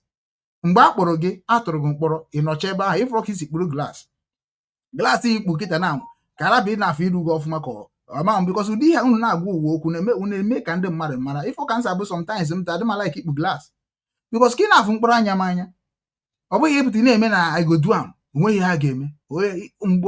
Many of you people amụrụ ụmụ, many of people nwere business, many of you people enweghị ezigbo family. Onye aka unu ji wee werezi ya mere aka ọrụ maka na ọ bụrụ na unu nwere ụmụ nwee ezigbo family nwee business unu ama nwee time for this.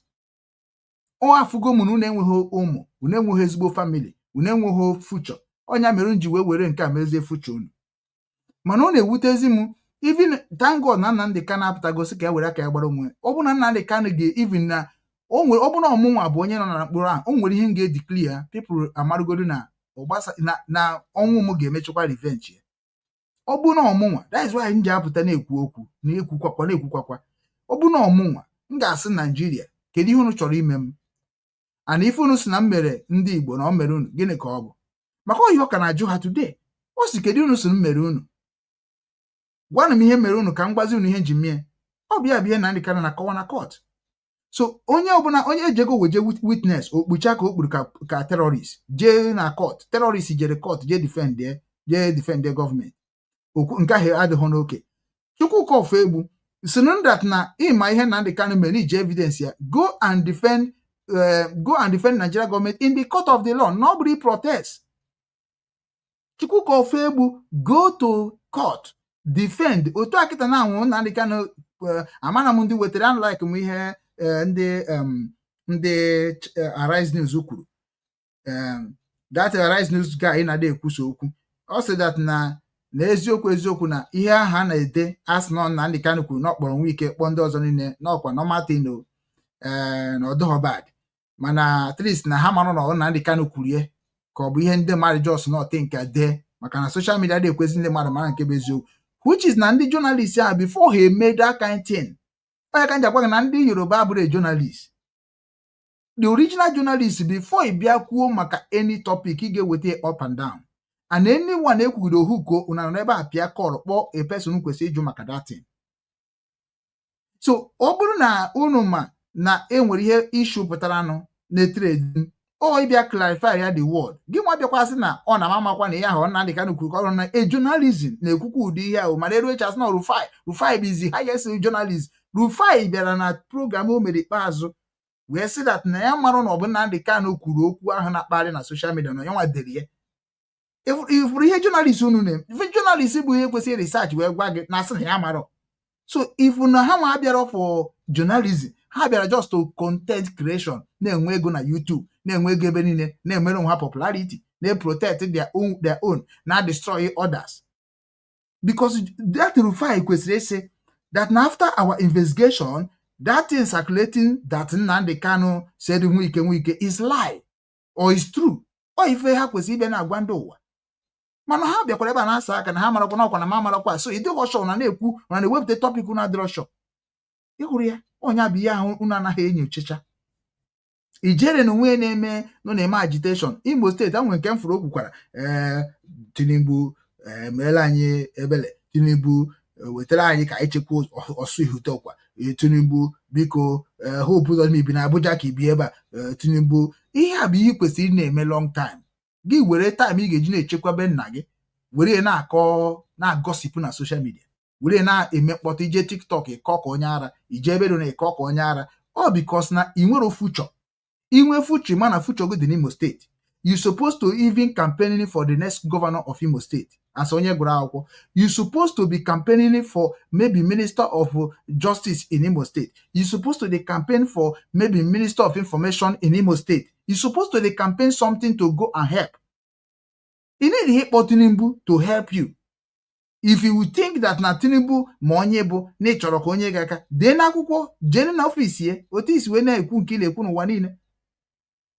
Ọnụ nwa bịa bịara sị na ha bụ m na mama ihe na-eme ije gwụkwa mkpọrọ ana mkpọrọ ahụ ijekwara kịta na nke Turkey ị nwekwara problem. So problem dị na ndụ gị already. Ihe niile abụkwa ndị na-ekwu na ihe na-ekwu dị mma na ihe na-eme dị mma, ha ncha niile bụkwa abagokwa under the same level nọ. So na ọ bụrụ na Igbo ezigbote nwa afọ Igbo, go to Imo State and fight for the Imo light. You don't need to come and be fighting for somebody from Abia State. Ihe unu na-eme ka unu mee Nnamdi Kanu ọ ga-emecha wu na ahịa. Unu ama benefit anything kama na-eme onwe unu ihe ọjọọ. Because na ihe na-epu Nnamdi Kanu ezigo ozi ihe dịzi na ndụ Nnamdi Kanu kịta flesh mana ozi spirit ya nọ na ndụ ndị mmadụ niile forever and ever, even including you. One day ị ga-anọkọta sị now I realize that thing even Nnamdi Kanu is saying that time is truth. You can also maybe say it in future. Ihe Nnamdi Kanu ziri bụ ozi ọma. Agwa ya eji na agwa ya wee chefu ozi ọma ya. Onya mere ya mụ na afọ ga akpọbugo m gị nwa Chukwuka Ofegbu ka nye gị sense na inwe ho sense. ọ bụrụ mmadụ isu mkpomkpo oyibo bụ na onwe sens atụrụ gị nga mkpụrụ ọka ịdị ka onye na-aya sickle cell ịbatakwa kịta inwe okwu ọnụ eruo echi kịta na-anwe akọbakwa ihe ma ọ akpụrụ gị tinye asị na-ewe na ihe a na-eme ndị Igbo ya gụnyekwa gị dị bọta iji aka gị achọ trọbụl ọ bụrụ na o nwere ihe mere onye nke na-ifuru ka ndị apụta na-ekwu nwanne jee gwaba gọvanọ Imo steeti kedu ebe security of Imo steeti gọvanọs nọ kedu ka unu si wee hapụ Imo steeti bịa na Abuja na-akọ rọbish ọ ka enye unu sekuriti ka unu na-achọ ka unu wee protect ebe nna unu ka ọkụnụ bịa kọwa maka onye unu amaghị ebe o si ọ bụ Nnamdi Kanu bụ gentle onye Imo steeti ọ bụ Nnamdi Kanu bụ Holy Ghost fire kedu ka unu si nwegasị afọ ahụ Imo steeti ọ bụ Nnamdi Kanu bụ Chukwuka Egbe Imo steeti ọ bụ Nnamdi Kanu bụ Jovika Imo steeti ọ bụ Nnamdi Kanu bụ ndị ahụ niile bụ Imo steeti na-egbusisi ndị Imo steeti ọ bụ Nnamdi Kanu bụ Hope Uzodimma Imo steeti nwere asị na ọsọsọ kọmand ka Nnamdi Kanu ihe that means unu bụ ọha egwuregwu unu bụ hopeless onweghị nke unu nwere ọ bụ ihere emekwana unu ijere ihere emekwana gị ị kwesịrị ịbụ onye na-ekwuru Imo steeti so ị nweghị mouth n'Imo steeti ị nweghị level n'ala Igbo maka inwe level ị ga-apụtakwa were ọnụ gị wee were evidence ị ga-eje n'Imo steeti na-agwa ndị Imo biko na onye asọpọtụ na Nnamdi Kanu onye ọbụla bụ onye na-asọpọtụ Nnamdi Kanu bụ onye Imo na ife anyị ga-eme n'ala Imo onye ọbụla je eme nke ya eme uche edokwa ya ị kwesịghị ịnọ n'Imo steeti na-ekwu ụdị okwu asonye hụrụ Imo steeti n'anya asonye hụrụ Imo light n'anya na ọ bụ na ịbụghọ a wicked Boko Haram in uniform of presenting Igbo people because na sometimes na-enene gị ijere adịmafụ any sense in you ọ bụ na ọ bụghị oyibo ị na-asụ onwerodo ofu ihe a ga-amụta n'aka gị because everything you talk is just only hatred about Nnamdi Kanu nothing more.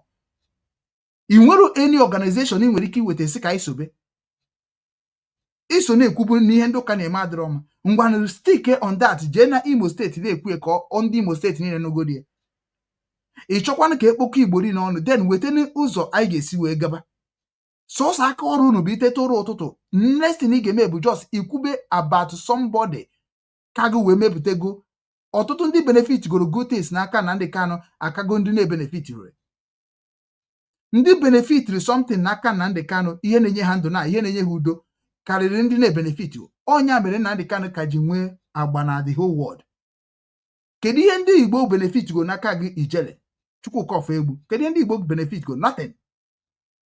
Kedu ihe ndị Igbo na-atụ anya n'aka gị maka echi nothing. Even nke a na-akpọ Palace of Justice gị na ya n'oge echi bụ ihe butere arụ na social media den emecha ọ dịka ịma ihe deviate ye si ka ikwube maka ndị ụka njiso ogo den nke bụkwa the same Palace of Justice bịakwa bụọ gị ọnụ kọọ gị ezigbo ọnụ onye maga ọfụma onye unu ka unu ha wee na-eme ihe ụmụ nwaanyị na social media den na ebe oge echi gị na ya na-eme ihe nọ ka Palace of Justice ọ na-agụ n'ala Igbo gị nwa na onwe oge bụzi onye isi ha na-efere na-ebu onye gụrụ akwụkwọ the wise then people na-efolo gị because you dey talk about history ị hapụkwa ma history nwanne na-atọ ọkụtụ wee na-ekwuzi ihe na-ebute ndị ezinụlọ gị ụchụ maka ihe nọ n'Abuja wee na-akọ ihe niile na-akọ because na ihe na-enye gị nri nọ n'Abuja ihe na-enye gị ndụ nọ n'Abuja mana ana m anye gị instruction ọ ka nsi gwagidekwa gị odogwu tụrụ agwa gbara afọ ọnụ na-asụ ọ bụ afọ ọnụ white odogwu tụrụ agwa gbara ọ bụ amamihe ka o ji gba afọ ọnụ a bụ onye nọbụ na Germany ọ bịa na-esi na m na-akọ ya ọnụ odogwu tụrụ agwa mepere ihe na-akpọ Igbo anatago gịnị mere Igbo anatago ahụ felu n'aka ya kedu ihe Igbo anatago ji feluo odogwu tụrụ agwa jekwuru nọsịn jekwu ndị ọnụ na-eru n'okwu n'ala Igbo gịnị mere na data ala Igbo anatago odogwu tụrụ agwa mepere n'ala Igbo na mụ nwa na ụmụ ada anụzi maka ya gịnị mere ọ na ha jite eti maka ya gịnị mere ọ na ha sa join ya onye nwa bụ biznes onye nwa bụ the destiny onye bụ the his own substructure nke ya gara aga ọ chọ ka o jee mebibe nke ndị ọzọ onye ka ji gwa ya na Enugu steeti nke gị bụ Enugu steeti ndị atụrụ nka na-ekwu ya odogwu tụrụ agwa ị na-enegodi ọ na-ekwu okwu na-ekwu okwu ka onye nwere akọ na uche ọdụto na ọbịago fụ na onwe omamenwu ọma kontrol nwu ihe nọ na IPOB ọma kontrol nwu ndị bụ ndị ọ na-agwa okwu onye nwere onwe ya bịa kọba ọnụ n'Enugu steeti ihe na-eme n'ụzọ ụwa amaghịkwa m ihe ọ na-akọwa ihe na-eme na Nimbo afọrọkwa m ebe na-ekwu okwu ihe mere ọja gịnị nwana afọrọkwa m ihe o kwuru a lot of things na-ahapụrụ na Enugu steeti na egburu odogwu tụrụ agwa bịakwara ihe ha mcha na akọ bụ Nnamdi Kanu Nnamdi Kanu asụrụ kedu ka Nnamdi Kanu si wee jide unu niile n'ụla? Onye abụkwa na odogwu ka ọ bụ. Nnamdi Kanu si na everybody must talk about me. Imano mezugo ihe Nnamdi Kanu bịara wee mee ọ accomplish gokwu ya. You must talk about me. You must talk about us. Imano ihe unu na-eme ha na-promote kuzi Biafra. Na unu jizi nwaya wee na-akpọzi sọsọ Nnamdi Kanu happy na-ekwu Biafra ọ na-ekwu maka ya. Whereby that na court bie na-ekwusi ka ihe iji eme ihe na-eme ọsọ Biafra. So o ji unu niile n'ọlụ. Nnamdi Kanu karịrị chi unu karịkwa ihe niile unu ga-enwe in whole generation. Onye ọbụla na-akpọ m pụtasị ya wepụta n'ihu bịa kọọ ihe ị na-akọ maka Nnamdi Kanu ka ụmụnne gị wee gwa gị na irughị oge bịa gwa ha okwu. Ọsọ onye ga-apụta nwe bịa kwuo maka otu ị na-apụta kịta na epụta na-efiri na nweghị ihe ga-eme nwe ihe ga-eme gị mana ị na-egbu karịa gị. Anọ ụnụ nwa bịa na-ekreti bandit maka na ndị ga na-eso gị bụ bandit. Onye ọbụla na-eso gị bụ ezigbote onye isi dị mma bụ onye aghọtara ihe dị na sistem. Maka na onye ọbụla gị na-eso gị nwa bụ ijere bụ a bandit already. You have a mindset of bandit. Because na onye bụ a bandit bụ onye na-achọ ka anwụsịsịa. Ọ gị na-anọ na social media na-asị na erelize Nnamdi Kanu egbuo ya maka gịnị? Esi na onye ahụ bụ onye kọsụrụ ihe na-ekwu kọsụrụ mana ọ bụ Tinubu ịnụ na ayọ biko kịta bụ ihe kọsụrụ the economy Nigeria ji wee daa gogo. Tinubu bụ ihe kọsụrụ na Boko Haram na wipe the family of ndị mmadụ na north ịnọ n'ime. Tinubu gọọmenti bụ ihe kọsụrụ that na ndị amị na wipe ya people na villages. Ị nwere ihe unu na-agwakwa ndị Tinubu na nke ahụ nwekwa na-agwa gọvanọ na nke ahụ o kwefuru ihe unu na-eme. Sometimes nsị ka m ji nwaanyị gwa unu okwu ọ na-ewute m so much but ka m wepụ gị ka na bụ ikwu okwu ga-ewute ụmụnne m maka na taata onwe ka sichikwe maka na gị nwa bụ ijere ka m gwa gị eziokwu. Ijere ife ị na-eme ị ga-ata ezigbo afụfụ for ihe metụrụ onwe gị. Igosi ya afụfụ ị ga-ata ma ndị na-akwado go ma ndị na-eme go unu ga-emecha tọn igbu mmadụ. Ọbara ụmụ Igbo niile a na-akwafu unu achọghị dịka unu mara ma nke unu so Nnamdi Kanu kwafuru ma nke unu ji aka unu wee kwude wee kwafu ma nke unu gbara nkịtị ọ ga-eme unu agba ara gbugbo onwe unu. Ọmụnwa bụ nwankunu ha Nsụka na-ekwu ya ọ ga-eme unu ga-agba ara maka na ihe anyị na-achọ bụ ọganiru. Agwago gị bịa ka mụ na gị mara ihe a ga-eme ka anyị jee dozie ala Igbo.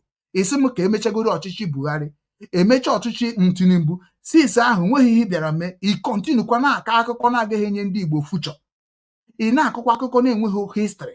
Ị na-akọ akụkọ na-enweghị any help for ndị Igbo. Nnasị gị bịa n'ọkụ ịmara ihe ọkụ ime ị ga-eme bịazie hapụ Nnamdi Kanu let us go and help ndị Igbo. Ebe ị mara ihe ebe ị gụrụ akwụkwọ ebe ị nwe connection of ndị amị nwe connection of ndị gọọmenti bịaziene ka anyị dozie ala Igbo na isi na iminiri inyere ndị Igbo aka. I told you ijere I wrote you isi m ka emechagodo ọchịchị Tinubu ka emechara ọchịchị Tinubu ị nwere ka isi dechiara m azụ na-edekwara gị sinsi aha nọmba ga-afrọzi ya na-eme bifa na amị na-emeni atụọ gị nga mkpọrọ ọka atụọ gị nga mkpọrọ ọka bikos ị bụ onye na-eme ajọ ihe. Ọ bụrụ na ihe eme ajọ ihe gị nke eji tụọ gị mkpọrọ gịnị ka Naijiria ji tụọ gị mkpọrọ maka na ajọ ihe na-eme ka eji tụọ gị mkpọrọ. So gị nwa na-eme ajọ ihe na-abịakwazi agwa ndị mmadụ si na Nnamdi Kanu na-eme ajọ ihe. Ị kwesịghị ịbịa na-agwa anyị nwa bụ ndị Igbo na Nnamdi Kanu na-eme ajọ ihe bikos ị na-eme ajọ ihe ya ka eji tụọ gị mkpọrọ. Mmadụ na-anọkọta tụọ onye na-anaghị eme ajọ ihe mkpọrọ. So ijere ịba ajọ mmadụ ya ka eji tụọ gị mkpọrọ. So ị kwesịghị ịbịa na-ekwu okwu na ihe na ọ bụrụ dat na ị na ha arụ with terrorists. Terrorists bụ ndị na-achọ ka emebie obodo. Go and talk to Imo State Governor ka akwụsị iwipe the village dị na village gị ewe. Ị mere vidio nke ị mere esi dat na village gị na nana iyi Buhari ọ bụghị Tinubu ga-abịa nyere gị aka. Jee n'Imo State trap and go down to Imo State and work with Imo State. Go and work with Ebuka Obi. Go and work with ndị Imo State. Leave Nnamdi Kanu alone because Nnamdi Kanu ga-egbu gị gbuo ezinụlọ gị niile from frustration o tinyegoro niile n'ime. Maka na eziokwu na-agba na ntị mana asị na-atọ ụtọ. Nnamdi Kanu ewere gị eziokwu wunye unu n'ime unu ga-agbagharịgide nwụsịsịa. Nnamdi Kanu nwụọ today he will remain in the spirit of the people of the world. Mana gị nwa nwụọ nkakwụ ga-aka gị nwe history because nkakwụ will be reincarnating na nakpa ya nkakwụ mana gị nwa bụ Chukwu ka ofe egbu ha na ịnwụgo n'ụwa nwụọ forever and ever. History gị will never ever recommended. Inweghị history. So jee n'Imo steeti jee gbaa mbọ ka inwe history.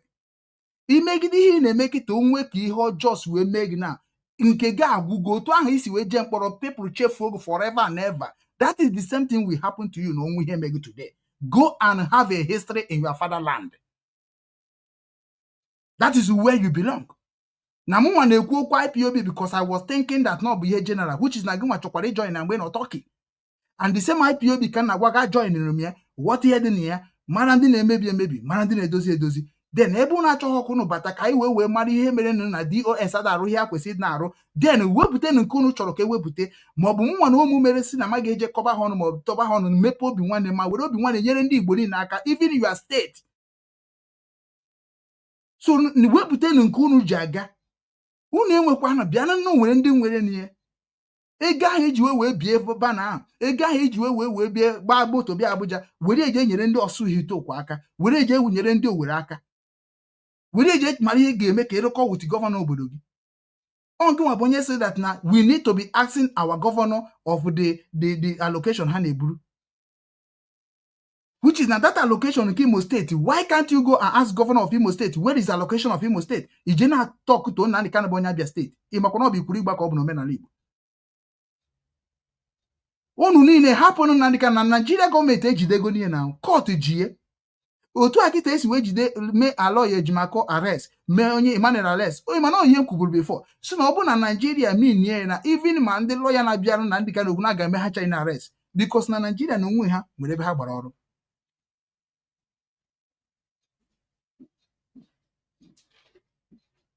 Nwetago Nigeria nwere ebe ha gbara ọrụ. So na ihe ọ bụla na-eme na Nigeria ị kwesịrị ịma na Nigeria abụrụ for innocent ones. Nigeria for bandit. Everybody ndị media na-ekwu Nigeria bandit, Nigeria na-akwado ndị bandit Nigeria. Now Nnamdi Kanu na-akwadobe bandit bụ ESN ka o created. He created ESN so that na ESN which is emejibeghị ekwu okwu n'ihu na-akọ ESN ihe mere m kwụsịrị support ya bụ maka na Nnamdi Kanu emere arrest. Anyị aghọtazi ihe ndị ESN na-eme. Nyocha ha ọ kọrọrọ m adị ekwu maka ha macha maka na mgbe e create the structure dị very good.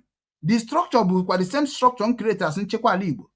Then mfụ na the structure ha ọ bahụrụ m bịa werekwa nke m ma ba nke m makwara na amakwa m ndị na-eme na ọkwa ụmụnne m kwa nsuziere ụmụnne m bụ ndị nchekwa ala Igbo. Onye ọbụla abụzi onye chọrọ ichekwa obodo jezienụ join na ESN ka emezie ka ọ bụrụ ofu jee jụọ ha na instead of m ike isikwa ka agaba n'iru no nwerekwa egbe m fight baka Simon Security kwa nke o create nwe onye amakwana ikreti ihe ọbụla oge create wee ihe ọbụla ọ chọrọ ime achieve. Mana sometimes ị ga-echeck ihe ahụ na-eme what is going to be the result in future. So mana gị nwa na onwe oge kịta na-abụ onye si that na ESN create adịrọ mma fine and good. What are you saying so that na ndị vigilante village gị je na-echekwa ebe ha kwesị na-echekwa ị mana gị nwa bụ Chukwuka ekwesịghị mobilize ndị a niile na-akọrọ bisha na vidio kịta unucha niile amarakunu ga-esi wee create a strong security ga na-echekwa Imo State niile. Ị mana gị nwa bụ Chukwuka ofe egbu na ọ bụ na mama gị mụrụ gị ọfụma ị ma that na ị kwesịghị stand like Nnamdi Kanu in Imo State niile werezie okwu ọnụ gị na omume gị wee mee gịnị wee gosi ihe iji wee dị against Nnamdi Kanu. That is how they do it.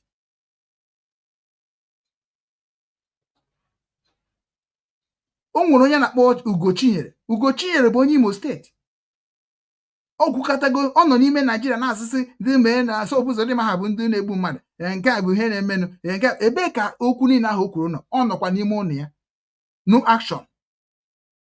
Ugochinyere ejigo maka okwu Ugochinyere na-ekwu gbagbusie ndị mmadụ hapụkwa Ugochinyere. Ị ma na ekwesị ije hụ oluo Ugochinyere accountable to ndị egburu na befa because of ihe ọ na-ekwu n'ọnụ maka na ọ bụ ihe Nnamdi Kanu kwuru n'ọnụ ka eji gbagbuo ndị unu na-asa gbagburu. Then Ugochinyere nwere nke o kwuru onye Imo State nwere nke o kwuru eji wee bịa mee invented in his house gbamgbuo ndị agbagburu. So ekwesịkwara ije jidekwa Ugochinyere na ọ bụ terrorist asị otu nsa kpọọ Nnamdi Kanu a terrorist because Ugochinyere bụ onye Imo State be nna gị ikwesịkwara ije na-asị na Ugochinyere bụ terrorist mee arrest na ndị nwụrụ na under his command his movement bụ ndị ahụ bụ ndị o kwesịrị ịkwụ ụgwọ ihe niile ahụ emere ha. Maka unu na-akpacha anya arụ ala unu cha niile abịago n'ala Igbo ka unu mee ala Igbo ka ọ bụrụ ihe ahụ bụ ihe unu mere n'obodo oyibo. Ịbịa obodo oyibo were ụzọ ọjọọ wee biere ndị ọcha, were ụzọ ọjọọ mejọọ ndị ọcha, wee batazie n'ala Igbo ka unu tọọnụ ya upside down because unu enweghị future, unu enweghị okwukwe, unu adịghị ike ọrụ, unu enweghị talenti, enwere ihe unu nwere. Unu apụta na social media na-destroy life of ndị nwere ihe, na-eri ndị nwere ihe mugu.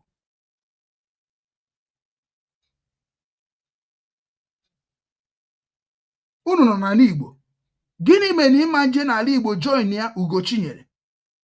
So Ugochinyere ka anyị kreetie Imo security, ebe ọ bụkwa na ebuba gị ahụ unu na-asọpọtụ asị gọọmenti maka na ị na-asọpọtụ na gọọmenti of Nigeria, ọ bụrụ ebuba gị Imo ahụ, then why can't you support ebuba gị Imo ahụ ka ha chekwaa wee chụpụsịa ndị ESN unu na-akọtọ, chụpụsịa ndị Liberation Army unu na-akọtọ, chụpụsịa ha ewe na-asịzi hey ekene dịrị Ijere. Ọ bụ na ọ bụghị Ijere, nna ahụ Imo steeti na-akara ịbụ fire with ihe si na ha bụ ESN, with ihe si na ha bụ Liberation Army.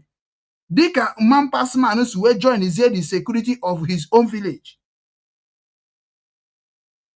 Unu abịa na social media na-declare una stupidity, na-declare una backwardness, na-declare una mumu. Ijere support Asari Dokubo. Asari Dokubo kwukwara na si release Nnamdi Kanu na manji because of one person na-akpaghị many person, but Nnamdi Kanu bụ onye nke josuru no were microphone kwuo wee create ego create. Asari Dokubo were microphone kwuo create nke o create. Asari nwere knowledge karịa gị nwa, then Asari nwere team nke o create Nigeria gọọmenti mere endorse. Gịnị mere Nigeria gọọmenti emero nke Nnamdi Kanu create bụ ESN endorse wee mee nke Asari endorse? Ijukwara onwe gị ajụjụ a, ijukwara Asari why mgbe ijere je meet Asari n'obodo ya? You went and bow to Asari because nature ka Asari were power ahụ o nwere wee destroy ya whoever you want. Today nke na Asari ọdịnama mgbe ejidere gị Asari enwe ka o si kpọ release you. The same Nnamdi Kanu nwere ike ịnọkọta gbaghara gị dịka o si wee gbaghara Olisa Metu, dịka o si wee gbaghara Rochas Okorocha, dịka o si wee gbaghara Ojuzo Kanu, wee werekwa microphone IG wee na-agbasa ozi ọma maka ndị ụwa na-atụ n'ọnụ, wee na-epreach about the release of evil people caused anyị harm. Nnamdi Kanu wechara o breakchara a lot of rules because of people like you na IPOB. Wherever na release Ojuzo Kanu no bụ nke anyị, we will not allow enemy to do anything with them. Ndị mmadụ na-asị ndị IPO for IPO na-asị ọ narịgo Ojuzo Kanu ego ka o kwuorie. Mgbe ọ na-ekwusi release Olisa Metu asị na ọ narịgo ndị Nigeria gọọmenti ego. Mgbe ọ na-asị si ndị End-SARS jisie n'ike n'ihe unu na-eme bụ part of ihe anyị na-ekwu okwu asị na ọ narịgo ndị gọọmenti ego. Then onwe gezi ihe niile ahụ o mechara mgbe ahụ niile o mere n'ụdị that na ọdụ selfish, o mere na ọ bụ onye ara, o mere na ọ mara ihe, o mere na ọ bụrụ ihe ahụ udo ka ọ na-achọ. Mana unu pụtara sị na Nnamdi Kanu achọrọ udo. Mana ihe niile Nnamdi Kanu na-eme, ọ na-eme ka ọ dịrị ndị mmadụ ma ọ na-ekwu ka ọ dịrị ndị mmadụ mma. Den ndị nke ahụ bụzi ndị nke ya na ya na-ekwu okwu ka ọ dịrị ha mma, ha nwa je mebezie na-adịrọ mma. Unu achọzie ka unu were ya wee mma ya justice. Then why can't you make the governor to be the same situation otu Nnamdi Kanu nọ? Because governors nọ ebe ahụ ndị oribịa na-egbusisi ndị mmadụ n'obodo gọvanọ na-achị. Because now the same justice ihe ahụ na judge na that is why inji wesi Nnamdi Kanu ya bụrụ eziokwu na ọ sịrị ma ndị niile ahụ kpọrọ afa bịazie na court ka mazie ya ikpe ọnwụ, ka ọ dị sure that na okwu chazie na ndị ụwa mara gị eji wee ma ya ikpe ọnwụ. Maka na ọ bụ a man that knows more than almost all of you nọ na Nigeria.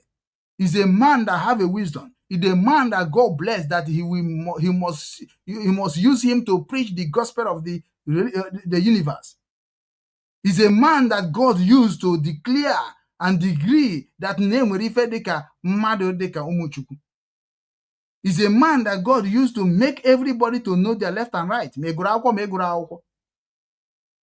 Kedu ihe megoro, kedu impact iputugoro n'ala Igbo ijere? Kedu impact iputugoro n'Imo steeti ijere? Kedu impact iputugoro na social media na-abara ndị mmadụ uru? Oli ka egbuo Nnamdi Kanu, oli ka egbuo Nnamdi Kanu, nothing more. Ọ ihe ka nke na-akpọ onwe ya ndị nke Ikwere na Igba nke kedu ya na-akpọ o mechagonu nke anọ na London mee jagaba ọ na-akpụgo unu niile mee jagaba. I believe na by this time na jagaba enyego unu one position m ga-eji wee na-edozi Nigeria. ijere ekwesị na by this time na that Tinubu unu mere Jagaba unu supportụrụ APC unu supportụrụ na unu onyego unu a position unu ga-eji wee na-edozi Nigeria. I believe by this time self na-enyego gị ka Minister of Information of na-enyego gị ka one security position ị ga-eji wee na-eje na-amata ihe na-eme na by without talking nonsense on social media. Many of you people na-akpọ Nnamdi Kanu megoro ihe nne unu ka ji dị ndụ tata. Many of you people na-akọtọ Nnamdi Kanu mere na unu ka dị ndụ n'ụbọchị tata. Anyị nwa bụzi ndị nke ghọtara ihe ha mere na-agwazi unu nwa bụ ndị na-akọtọ Nnamdi Kanu. What is your future? What is your hope? What is your plan to settle what you think Nnamdi Kanu maybe? Okay, unu si ka egbuo ya, ọ bụ egbuo ya na ihe a niile o mebiri adị mma. Gwakwa unu na ka ọ dị n'anya. Oke, unu na-ebo ya ebubo, hapụrụ na ya ka ọ bịa were ọnụ ya zara onwe, gwa na anyị na ihe o kwuru na o mere ya. Unu anọrọ n'iru ya wee maa ya ikpe na ọ bụrụ na unu ikpe, ọ na-eje n'ụlọ ikpe ahụ wee maa ya ikpe ahụ n'ime ụlọ ikpe. Because onye ọbụla bụ onye na-eso unu na-ego unu ntị n'unu bụ nyanwa bụ ha nwa bụ regional terrorist afọrọ anya. Because ihe unu na-eme na-egosi ndị ụwa that na envy and jealousy and wickedness in Igbo people na-emezi apịa for people like you people. Because also mwa na ebe a emego ngị invite na program m na-aga kpacha anyị abịa nsị ka ijebe n'ihe gbasara Igbo na mụ na ụmụ na aka stand ebe Nnamdi Kanu ha nọ because enwebeghị onye dịka Nnamdi Kanu fụrụ m ga-enye aka wee kwado. Unu achọkwa na ịkwado m maka na anọ m n'elu na ọ na-ana. Then wepụta na onwe unu ka anyị kwado unu ka anyị si akwado Nnamdi Kanu chaa. Kwadokwa na anyị nwa bụ ndị ahụ niile bụ ndị believe n'ihe Nnamdi Kanu mere ka anyị mekwa n'ụzọ ọzọ na-abụrọkwa ụzọ ahụ Nnamdi Kanu si mee chaa. Unu apụta na social media na-destroy the life and hood of ndị Igbo na-asị na Nnamdi Kanu na-destroy ya, and people are saying it and keeping quiet. That is why you say Ohaeze Ndi Igbo contact me, nzukọ ndị Igbo contact me, Igbo World Congress contact me. Ka unu kwụsị ite ndị Igbo ure na social media soon na-declare release of Nnamdi Kanu.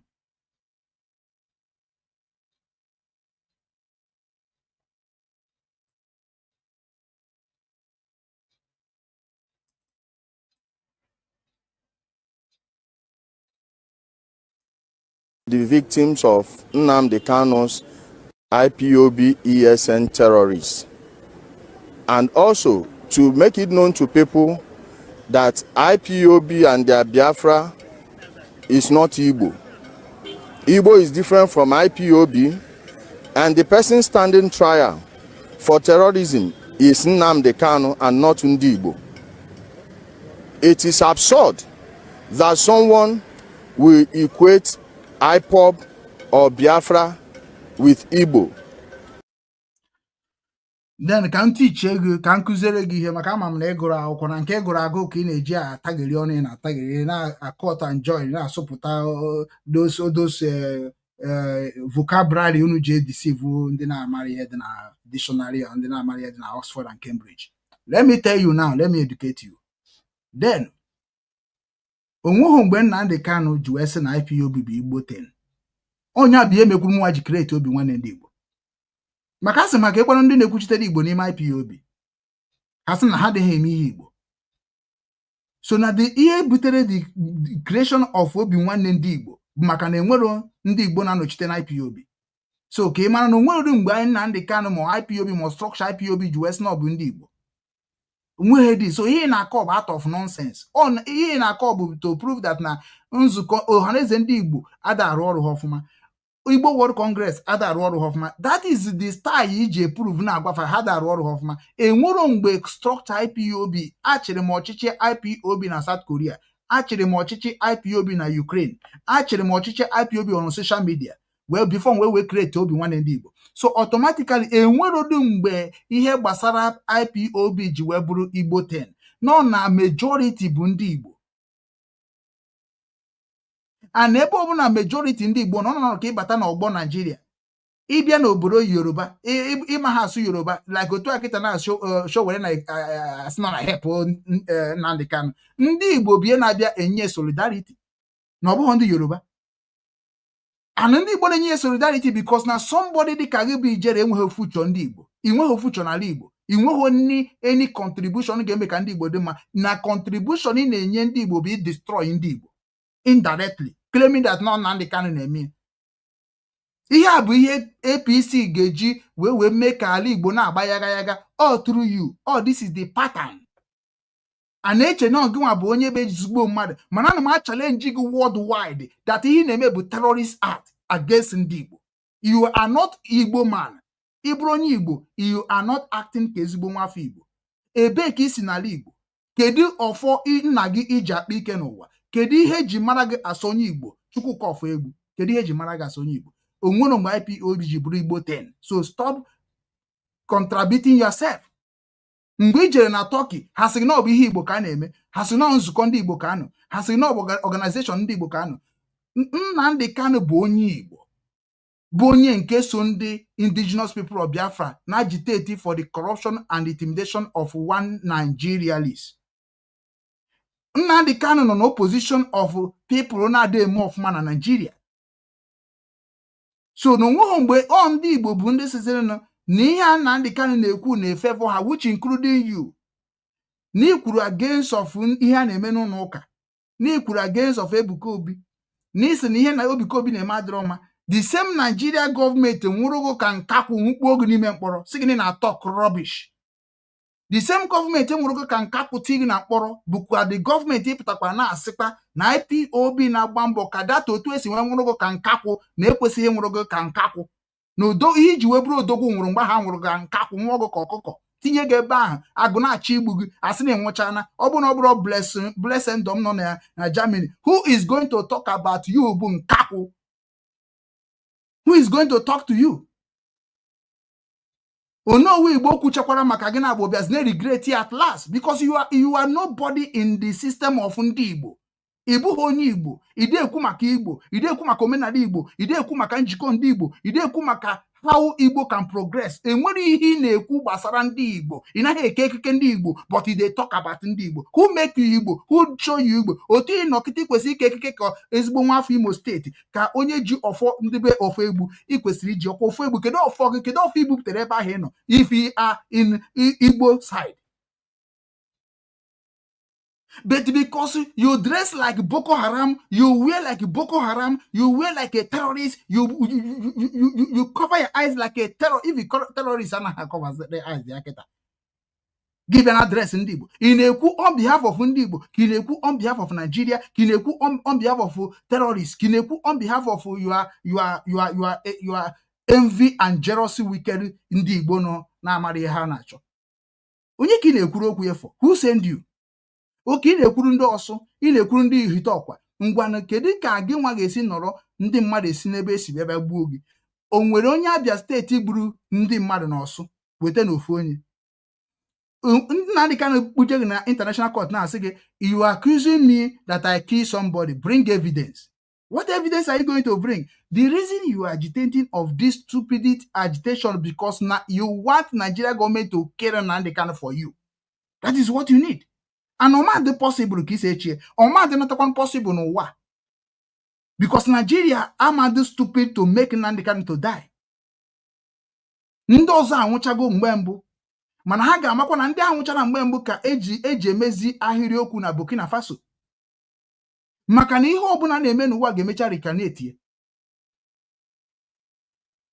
So na nwere mgbe IPOB ji wee bụrụ Igbo 10 ọ bụrụ ya ọnya ka m nwa ji wee pụta na ya sị oke ka nje mebe nke Igbo kụzibere ha n'olu Igbo.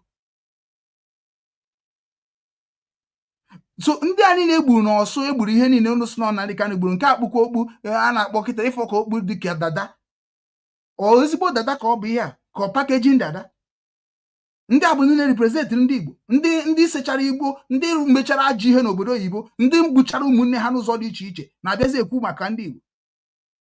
Why na data okoko mmadụ ahụ bụ onye pụtasị na ya bụ gịnị ma ọsụ television? Why can't Inyanwa create a mobilize ya youth of ndị ọsụ whole worldwide ka enye ya ego ka o wee chekwa ọsụ ka addition ochekwa obego ọsụ dịka man pass man si echekwa ebe na ya na ị na-afụ man pass man ebe ọ na-abịa na social media asị na Nnamdi Kanu must kill, Nnamdi Kanu egburu mmadụ na Anambra emere. Ị na-afụ ya unu nwa bụ ndị Imo steeti bụ almost all of you people bụ ihe ọjọọ unu na-eme n'ụwa. N'ọnụ nwa na like cause crime ya ka nna unu bụ Hope Uzodimma ji wipe village unu. Ọ bụ ajọ ihe unu nwa bụ ndị Imo steeti metere bịa na-eme na be nna unu.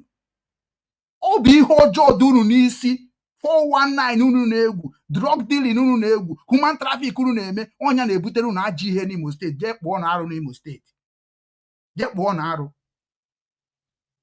unu m ihe na-eme onwe unu unu m ihe unu na-eme onwe unu unu abịazi na-eme ka ọ bụ ndị Igbo onye ka nji asị gị na Igbo nke m abụrụ Igbo Imo steeti Igbo nke m abụrụ Igbo Ọsụ Igbo nke m abụrụ Igbo ndị nke ebunu si Igbo nke m bụ Igbo Amaji unu abịazi na-eme ka asị na mụ unu bụ nwanne maka na ndị dịka unu mụnụ na-esighị ofu agbụrụ wee bịa ụwa and mụ nwa na challenge unu chigbu Nnamdi Kanu jee gbuo onye ya mana unu abịazi na social media akọs crime because ihe ndị nwa bụ ijere na ndị otu unu niile na-akọs bụ crime. Enwere ihe dị iche na Boko Haram. Even Boko Haram is better than all of you that agitating there. Those people that die ọ bụ weakness unu nwa bụ ndị youth Imo steeti ka ha ji nwụsịsị ya. Mụ na June Gentle Yahoo ọ bụ onye Abia steeti. Holy Ghost ọ bụ onye Abia steeti. Caterpillar ọ bụ onye Abia steeti. Ka ị gasị ka ha si akpọ onwe ha onye ebe ka ha bụgasị. Unu nwa kwesịrị ije jidecha ndị a onye ọbụla sị na ọ na-eme ihe wit Nnamdi Kanu na-eme ihe wit Simon mee ya njiri unu jide jụọ ebe ka ọ bụ ọsị na onye Anambra unu akpọrọ ya jee na family na Anambra jee expose oye chie ha warning. Onye asị na ọ bụ onye Ebonyi steeti kpọrọ ha straight to their family in Ebonyi steeti jee chie ha warning maka na onwe ndị gasị na ha bụ ndị Nsụka mana ha bụrụ ndị Nsụka were kpọtọsị afa ndị Nsụka onwe ndị gasị na ha bụ ndị Ebonyi na-akpọtọsị afa ndị Ebonyi enwebeghị onye mere ihe na-akpọ thorough investigation kemgbe ha na unu na-akọtọsị Nnamdi Kanu na-akọtọsị ihe niile anyị na-arụ ka anyị mee ka ala Igbo dị mma with the holiness mindset and ready to come out in public to be saying it, defend it. But you people cannot defend what you are saying. Go to court of Nigeria. Nnamdi Kanu no na court of Finland ka Simon. Nnamdi Kanu no na court of Britain. Nnamdi Kanu na court of Nigeria. Make una go there and bring evidence of ihe ga-eji to Nnamdi Kanu life imprisonment. Stop disturbing public. Abụrụ m ga-defend Nnamdi Kanu ihe ọjọọ mere. I defend myself na nke m metere. I don't defend anybody. Unu si na Nnamdi Kanu emetere ihe, make una no dey disturb public. Make una no dey cause nuisance. Go to the court and use the evidence otu unu si wee kpokọ ya park ya na ọnya ma bụ ihe emere Simon Ekpa, which is na nke Simon wetere as against Nigeria corruption and against Nigeria terrorists. Ndị Finland mere ignore werezie nke ndị Nigeria wee tụọ ya mkpọrọ because ọ bụ na Finland mere ya na-akpọ justice. Finland can never put Simon without also put Nigeria government na mkpọrọ. You go to Finland, why is that na Nigeria embassy anọghọ na Finland? Kedu ihe butere na Nigeria embassy adịrọ na Finland mana ọ dị na other part of Europe? Jụọ na Finland gịnị mere na ha anabata ha ndị Nigeria na their land? Before they get Nnamdi Kanu, they went to the partnership of Finland, which is Sweden. So na Finland no nwe ye jụrụ Nigeria maka ajị ihe Nigeria na-eme. So nunu nwa na-abịakwa na-eme ka as if to say that na ya mara ihe anyị na-eme. Anyị nwa na-eche unu ka anyị ihe ọnọdụ ka anyị unu nwa na-represent Boko Haram. Anyị nwa na-represent ụmụ Igbo. So gị ọ na-ewute m na gị nwa bụ ijere na-abịa akọ akụkọ ndị Igbo. Ị na-akọ akụkọ ndị Igbo bụ onye Igbo. Ifro ka lọya ejimakọ bụ ezigbote nwa afọ Igbo. Bịara protest ọ bịara kịta now ka o wee gwa ndị ụwa na ya agbagokwa mbọ niile ihe ga-agba mbọ si illegal practices in Nigeria law. Na ya agbagokwa mbọ niile ihe ga-agba mbọ iji wee mee ka ihe niile gaa n'udo without violence. Nyanwa wee sizie ka o soro wee kwado peaceful protest. O ji wee bịazie as a representative of ndị Igbo, not a representative of Biafra struggle. Wee yie akwa ndị Igbo wee bịa. Nna anyị ahụ bụ nwanne anyị nwoke agba alọ ejimakọ eme ya akaja dị iche iche kpụrụ ya nna mmadụ onye a na-akpọkwa na ọ bụ onye Igbo na-representịrị Igbo mana ndị dịka a ga-asị onwe onye ziri gen onwe onye ziri gị nwa bụ ijere bụ ihe ị bịara because onye ọbụla bụ eze n'ala Igbo. Onye mere ndị Igbo afụfụ unu ga-ata ka unu na-ebi udiri onwe unu. Afụfụ unu ga-ata in future ka unu na-ekreti. Kwesịrị onye dịka Chinyere Ugochinyere kwesịrị ịkpọ Chukwuka Ofegbu as a Nigerialist ka Chukwuka si webere Nigerialist because ọ bụ na mbe Nigerialist nga na fight Chukwuka Ofegbu through Nigerialist system mana abụghị m Nigerialist anymore. Ya mere na m achọghị dị fight ya maka na onye na fight onye a na fight Nigerialist. So now any Nigerialist kwesị fight bụ the main Nigerialist onye enweghị right na Nigerialist onwe dị ọchịtara aja na Nigerialist onwe ha afa is not onwe foundation o created onwe anything o ji webere Nigerialist na bụrụ a passport ya na ka eji wee nwere ya ka nkakwụ from Turkey nwụnata ya na Nigeria nwere ya ka nkakwụ from Nigeria nwụkpuo na prison anaghịzi biko na ọnwụbagokwa blessing dom nọ na Germany biko unu na ọnwụkwana unu achụkwa igbu unu na Igbo dị wicked Igbo na dị wicked mana onye bụ extravagance wicked na-ekwu okwu ya ka nji asị na blessing dom nọ na that Germany ibudu mmadụ ịnọ na Germany mụnwa nọkwa n'ime wee na-ekwu wee mara ka obodo si eme iwe na support a terrorist bụ ijere na condemn ndị Igbo ijere na-enweghị ofuchọ ndị Igbo ijere na-ekwubeghị okwu ga-enyere ndị Igbo aka mana ị nọ na Germany na ọ na ya backdoor we na defend a somebody na-enweghị a future for the generation of ndị Igbo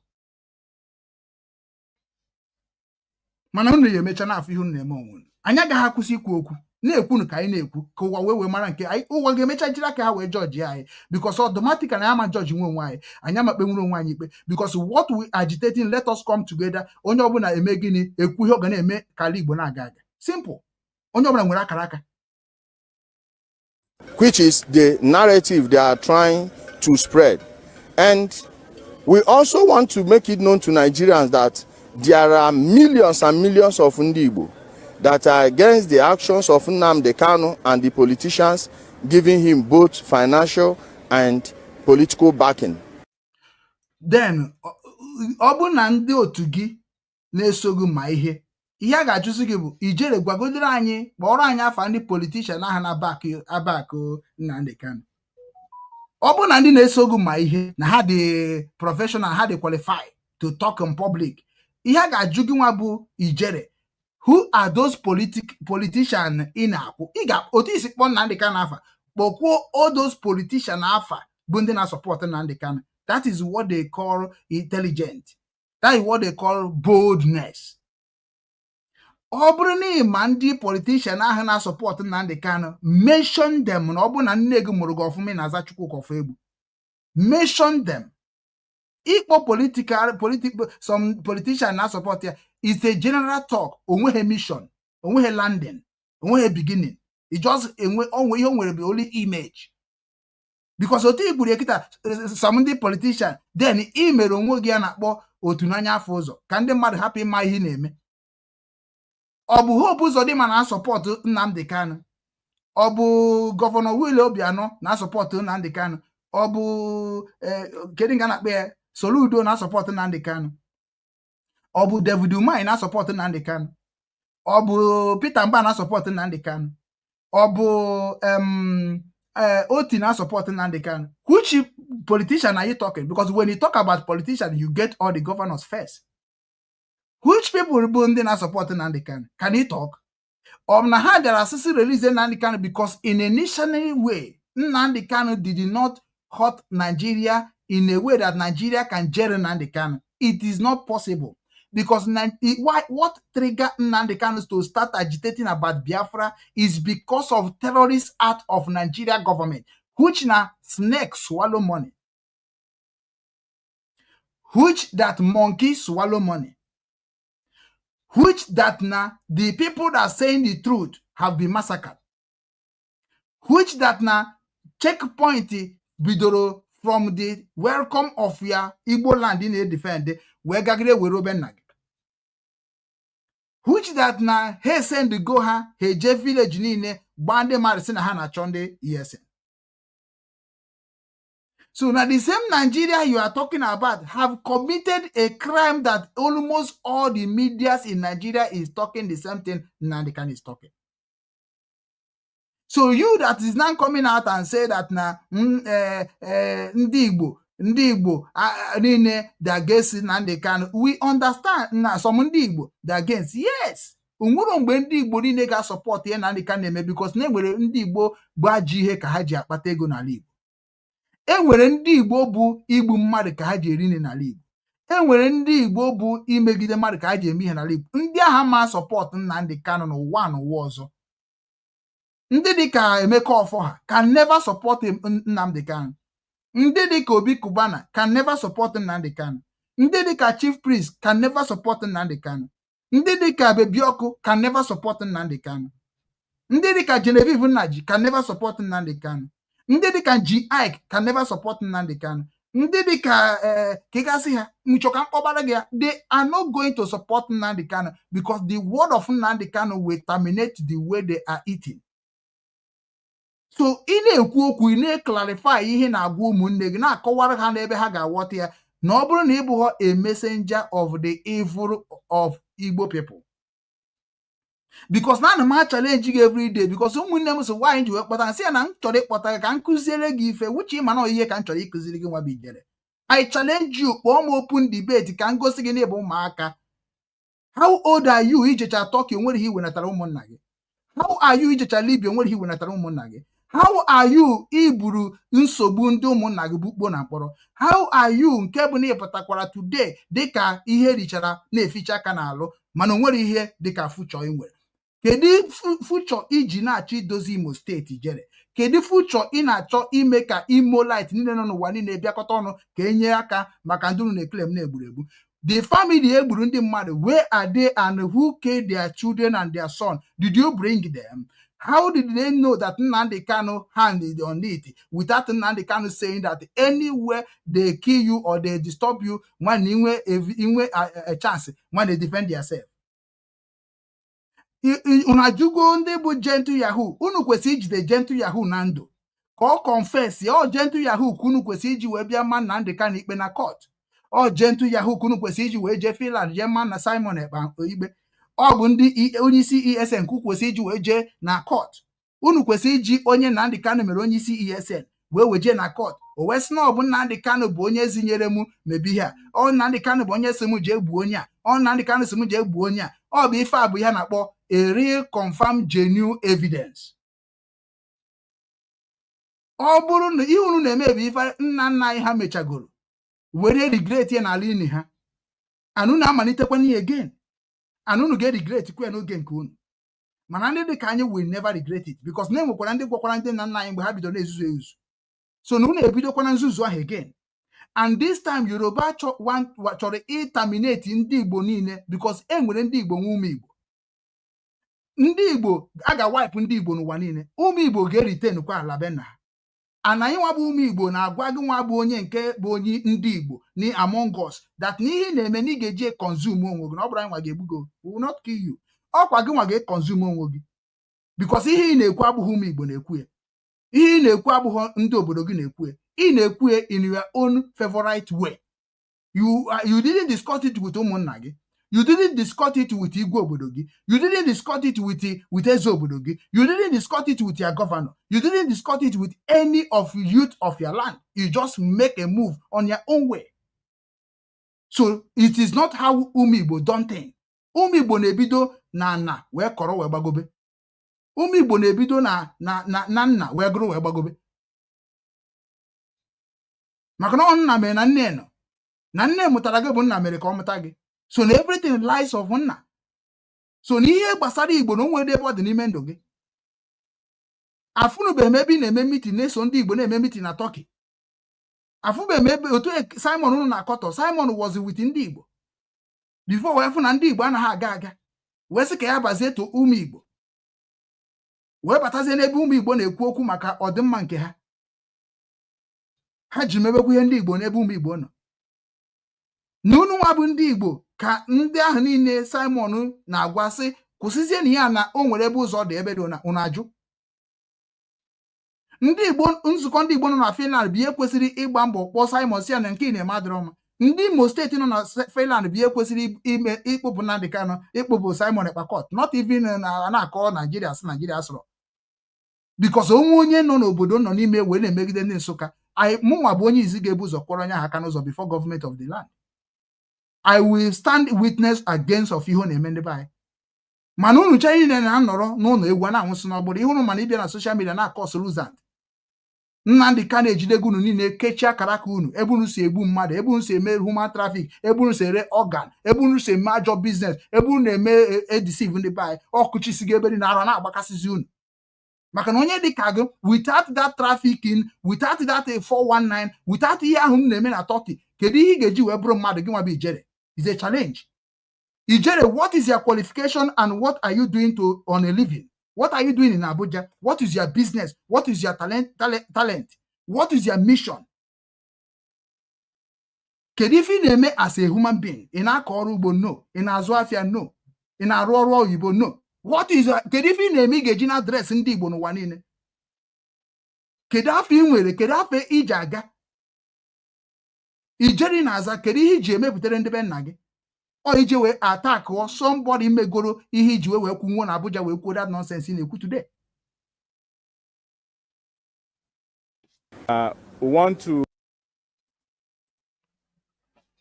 nke aga ebe ị kwesịrị ị na-eme agitate nke ị na-eme kịta bụ n'ala Igbo, not Abuja, maka na ije eme na Abuja because na onweghị mgbe anyị na ndị Abuja jide na mma.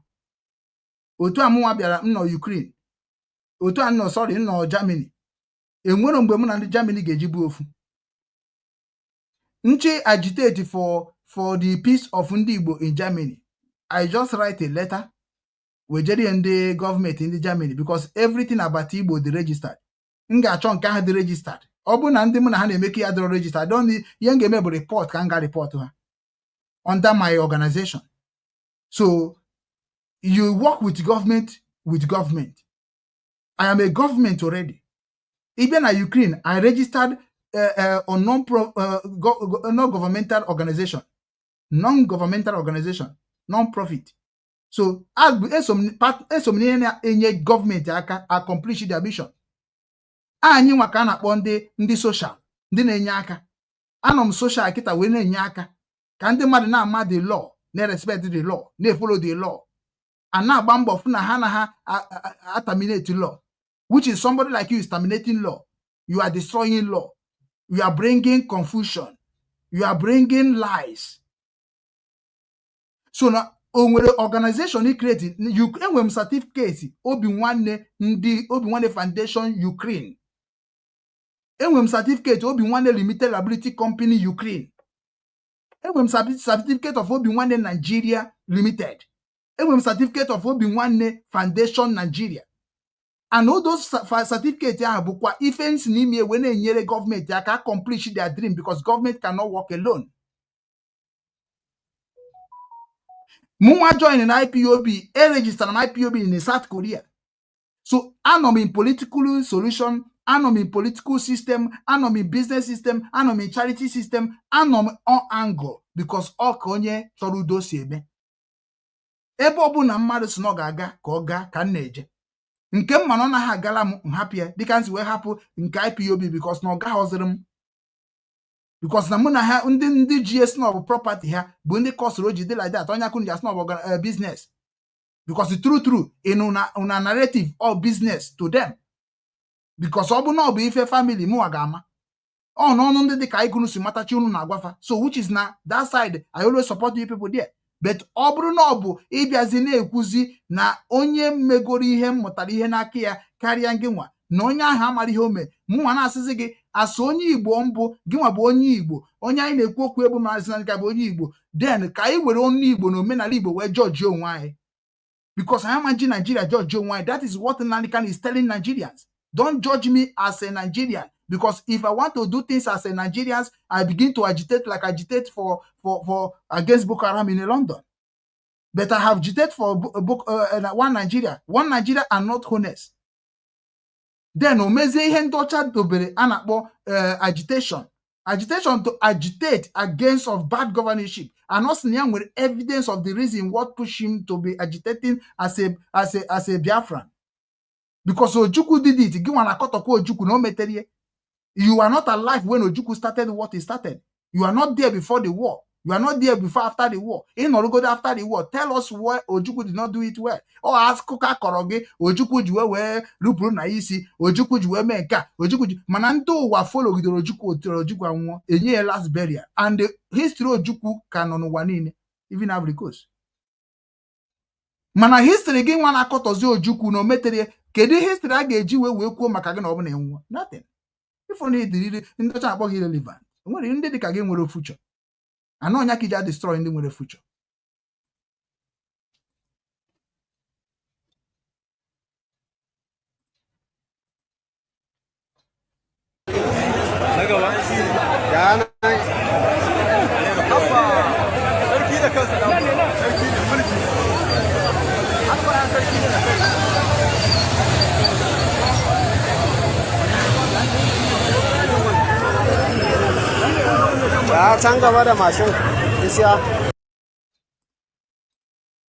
ijere nke a kịta ntinyere ebe ka ọ na-eme ijere this one ntinyere kịta ebe ka ọ na-eme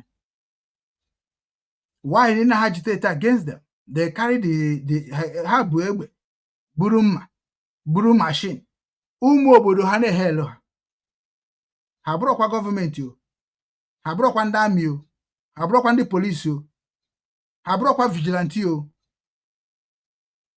ijere gị nwa nọ na north what are you talking about these people ọ na ha bụrụ na Nigeria ka o mere maka na ihe wu ndị civilian nke akwụ nọ na France bụ agụ na-egbu na-adị ka onye ga-anwụ echi na-ete krim etegbu onwe also na sometimes a na-ele allegedly because onye chi ikwu okwu ọkwa ha erise nwu ndị civilian bụ onye kwuru okwu nna ha chi tinye kịta mana achọghị m itinye ezigbo onye amụ na ha na ha ekpe ikpe no ndị dị ka gị nwa ka m na-achọ Ohaeze Ndi Igbo, where are you people? Who is this ijere? If you want to know me, name number n'okpuru. Ijere ye wepụta nọmba ya otu ansi wepụta ya na akpọ ya. Akpọkwuo ya ọ ga-agwa gị ihe ọ na-eme. Maka na m akpọ gị ijere mụ na akpa ka nwanne na nwanne. Okwuo m ọ dabara mụ na ya sị ya ngwa ka anyị bịa ka anyị kụzibere ndị be anyị ihe Nnamdi Kanu emetero. And ka anyị direct ndị be anyị ebe ha ga-esi wee ganyere onwe aka. Ọ bịa na my platform as nwa afọ o kwesịrị ịmara at na iwe dị ndị mmadụ n'obi maka na ụfọdụ na-misunderstand whatever on him. Then you calm down and explain them. Ị bịakwana na platform ịkpọba Nnamdi Kanu afọ o nwere ihe Nnamdi Kanu mere gị Nnamdi Kanu enwere ihe o mere m na-abụrụ ihe gbasara leadership of IPOB na ọ bụ na ọmụnwa nọ na position ya as onye a member of the organization o so wee bụrụ ọ bụ onye isi na ama mme ka ya nwa which is not normal thing na politics maka na ịba ọchịchị were ya own strategy ye na leadership I like from ya. That is what makes me to be saying what I'm saying against Nnamdi Kanu sometimes. Or leadership, not of what he said. So automatically, because leadership here favors him, he may accomplish of my dream to my fatherland. Very peacefully. Then Bano be one name me. Hanokwe bana chom. Hamen this hameka hamarona. Onye buka muyembu patron hakambo. I am like their patron. I am like their history teller. Anom ka their sponsor. Anom ka their investor. Anom ka their shareholders. Because I motivate people that it wetere ego. And when this believe unconvert wetere ego nyere ha. So now I contribute to the movement. So when right equal my family. But did you contribute in Nnamdi Kanu family? You people talking about IPOB, did you contribute anything? IPOB. Can they the money me? Almost all of you talking against IPOB who was not IPOB member, was not there. Not because now the progress of IPOB now hurt a lot of way, which is bad way. Human trafficking now tabago because of the evangelism. Yahoo akusinatago because of evangelism. Ego bute akusibago because of evangelism. Male akusigo mak evangelism. Money na water akusibago mak evangelism. This is part and parcel of who you are agitating to buy. This is the structure obutere. Anyị nwa bụ ndị water structure were na-arụ ọrụ a na-afị anya till today. Anyị enweghị time to talk about him. Because madam nụrụ gị nwaanyị tọrọ gị ute. Nnamdi Kanu have give you people instruction and idea what you will do to become somebody in future. What you will do to take care of your future children. Na ọnwụgodu ka ọ dị sure na ọ kwụrụ ụgwọ oji as onye Igbo. Gị nwa na onwe oge onwe ihe mere gị na kedu ihe ga-eji cheta gị as Chukwu ka ofe egbu? Nothing. Onwe ihe mere m today enwere ndị ga-asị hey ọkwa onye isi anyị ọkwawa director, ọkwawa CEO.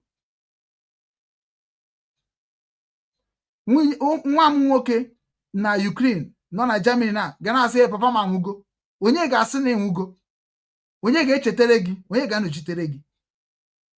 Onye ga-asị na benefit ihe from you? Chukwu ka ofe egbu. Why Imo State ji digide weekend nke na ha ga-akpọ gị n'ọda? Ị na-anọ ebe a na-agwakwa Ejofeza stop ire ala Igbo. Unu nwa nọ n'ala Igbo achọghị ịbịakọta ọnụ help onwe unu. Unu anọrọ onye nọ na Finland, onye nọ na Germany, onye nọ na London ka unu na-achọ ka unu kwụsị. Kedu ka voice ha ji wee karịa voice unu nọ n'ala? Ọ iji gosi na unu dị corrupt. Ọ iji gosi na unu enweghị future. Ọ iji gosi na unu bụ the corruption people who destroy the land. Because na otu amụnwa nọ mgbe nọ n'ala Igbo, anọ m na National Youth Council. I'm a member of National Youth Council under Onitsha South.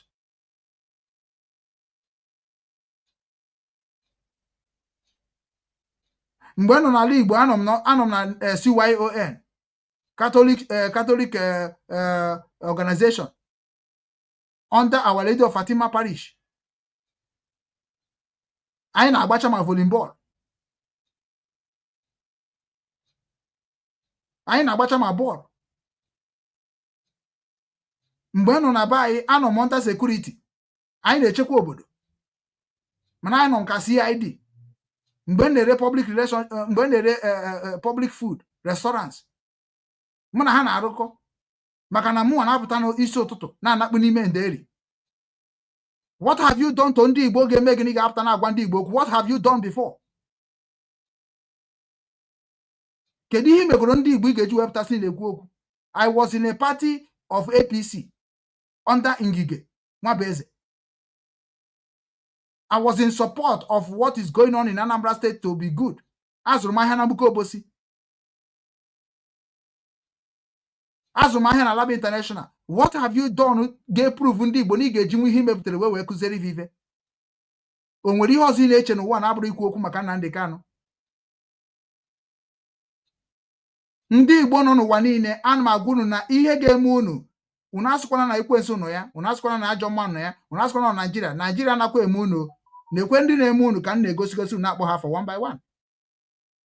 In history of generation, do not talk against Yoruba and the Hausa because onye mere mụ anaghị ekwu maka ha. Ị na-afụ m ebe na-akọ maka even mgbe nọ na IPOB, enweghị m time ndị a. Maka na ihe niile na-aga n'obodo oyibo, nzukọ ndị Igbo bụ zero. Ọhaneze ndị Igbo bụ zero. Onye ama eji asị ya kedu ebe ọfịs ha dị? Kedu ka mmadụ ga-esi wepụta na social media sị I am a president of Igbo World Congress? Which Igbo World Congress? Which word? Which word? Ị ga-asị na you are a president of Igbo in American. Don't put word. Worldwide. Whereby na mụnwa na onye mbụ, do you hold my data? Enwere ọfịs m batara na otu m batara Poland. Kedu ọfịs na Poland? Ka nje before ma naba na achọwago m na Igbo World Congress, Ohaeze Ndi Igbo worldwide. Kedu ọfịs unu? This is not man akpari here. Wana achọkụ unu gbuo Nnamdi Kanu for nothing. A man that have already liberated all of you, educate all of you, make all of you to know left and right. Kunu na abịazi kịta kunu kpọgbuo n'obe. Ọsọrọkwu na akpọgburu n'obe, mana ọsọ unu George ya na mbefu na akpọgbuo m n'obe. That is why o ji wee na-asịzi whoever maka na ndị Nigeria confirm be na onyanwa bụ ihe kwuru sị kpọtazie ndị ahụ niile bụ ndị mere njiwe wee kwuo okwu niile nkwu.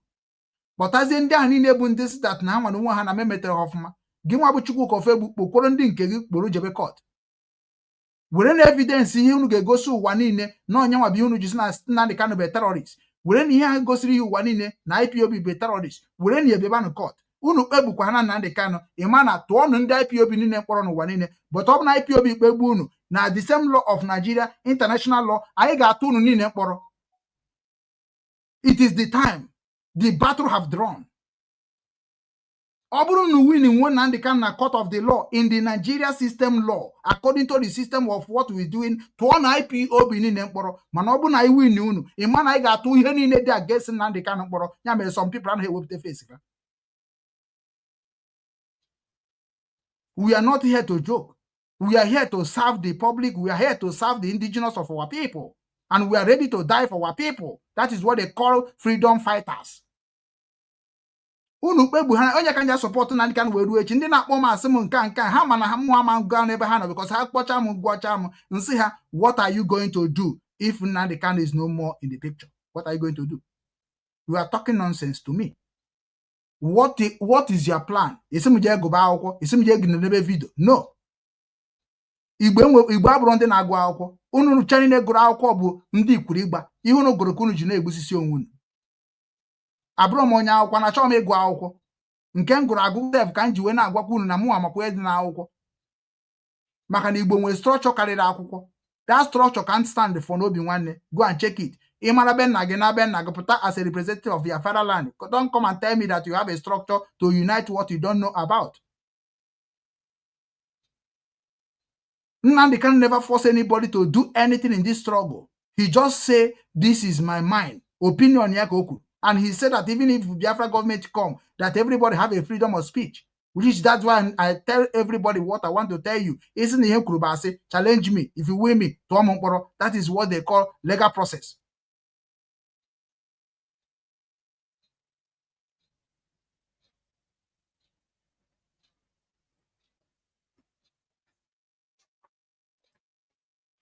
On Abumugu, Ijero na Abumugu, whereby Nihi Ijere neme, a lot of unde, in short, on Dawsa na support them. Macron Dawsa ko jije this protest. Now this Anomani hit Osnob hate to go with that man where we're going to future. Sina ihe niile a na-eme na Osno ọrụ TV ka ogene ka ma amị ọ na-akpọ onwe TV. Amadị na onye a bụ terrorist self. Agadi nwoke dị ka gị.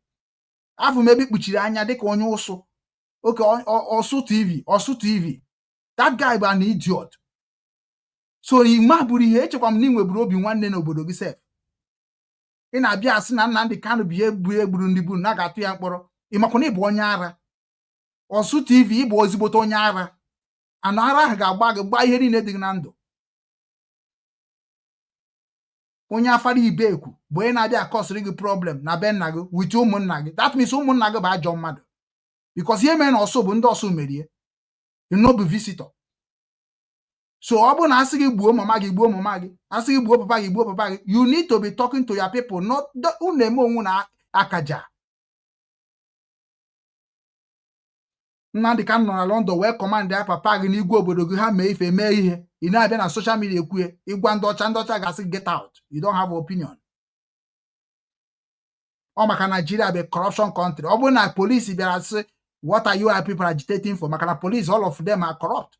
Ọ bụ na ọ bụ ihe dị ka legal country. Ya ga-asị why are you agitating? I agitate because Nnamdi Kanu are the one that killed these people here. Do you have evidence, my brother? Evidence is there. Bring the evidence. Immediately you bring the evidence. I say, okay, we have it. Go home. They now go and call Nnamdi Kanu. This is evidence of what showed that you killed somebody. Why did you kill them? That is what it's supposed to be. Ọ bụrụ ebe dasị nọ na redio Biafra, ọsụsụ gbuo mmadụ, ọsụsụ gbuo polisi, ọsụsụ gbuo ndị ọcha na-akpụ ya stupidity. It's a stupidity. That is why journalists of Nigeria now support Nnamdi Kanu. Release him. All the journalists are not researchers. Everybody is saying that release the man. He didn't do anything more than the worst president, worst governor, worst Nigeria leaders. Because everybody mana obulu stand for justice now. Nnamdi Kanu nwo ka nne na nna ya si wee nwụọ. Nnamdi Kanu nwo ka 28 men si wee nwụọ n'aka ndị Nigeria military. Nnamdi Kanu nwo dịka ndị Nigeria military kpọrọ je wasi dị n'ime ọhịa. Nnamdi Kanu nwo dịka ndị ha gburu na Mkpọ. Nnamdi Kanu nwo dịka ndị ha gburu na Aba High School. Nnamdi Kanu nwo dịka ndị ha gburu na Heybridge. To God who made me and you. Ọnwụ nke unu a ga-eji unu wee na-esi pepe soup. Dịka Imo State ji wee bido na-esi maka na ihe unu na-eme. Maka na ihe niile asị na-ata anụ mmadụ eji esi pepe soup ọ n'Imo State ka o mere. So onweghị ebe ọ dị so far to Ijere and that nke kpụrụ nwe Osu TV unu ata anụ mmadụ. Papa gị tara anụ mmadụ ya ka unu ji wee nwee bad heart, bad soul na-enweghị future unu ga-enye ụmụ unu.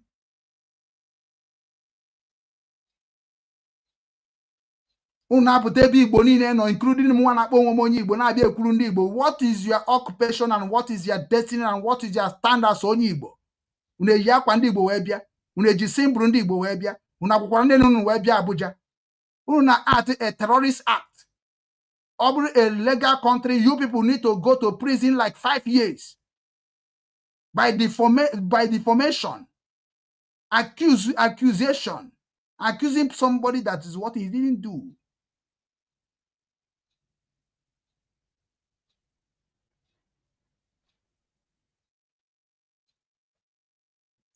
Some only politician I will buy you. Give me a you buy somebody. Give me a you buy somebody. Oh, when Boga see a Bukobi, one Nibia, Mpayagi, one name make a Mpayagi. You also said it. So all those things buy, you. So it was even go to one a prison. When a judge mother, a Megokiona judge mother for. The country we are coming from is a terrorist country. People like you people did not supposed to exist at all.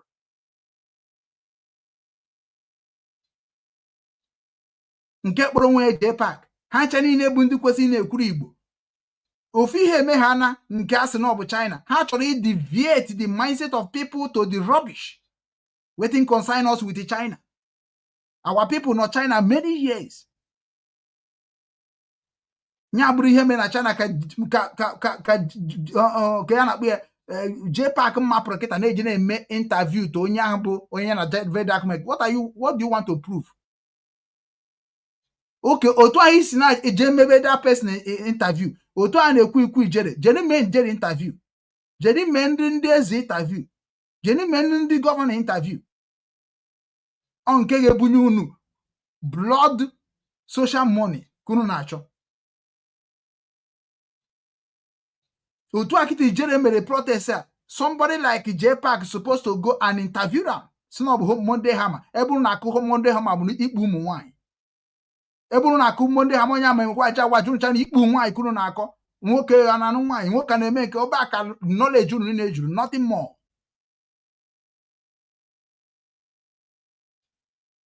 Nwaanyị anaghị eme nke, nwoke anaghị eme nke, nwaanyị anaghị eme nke, gossipers everywhere, no action, no mission. Mazi Libya agbakpuo na ike agwụgie, egwu eriene ya.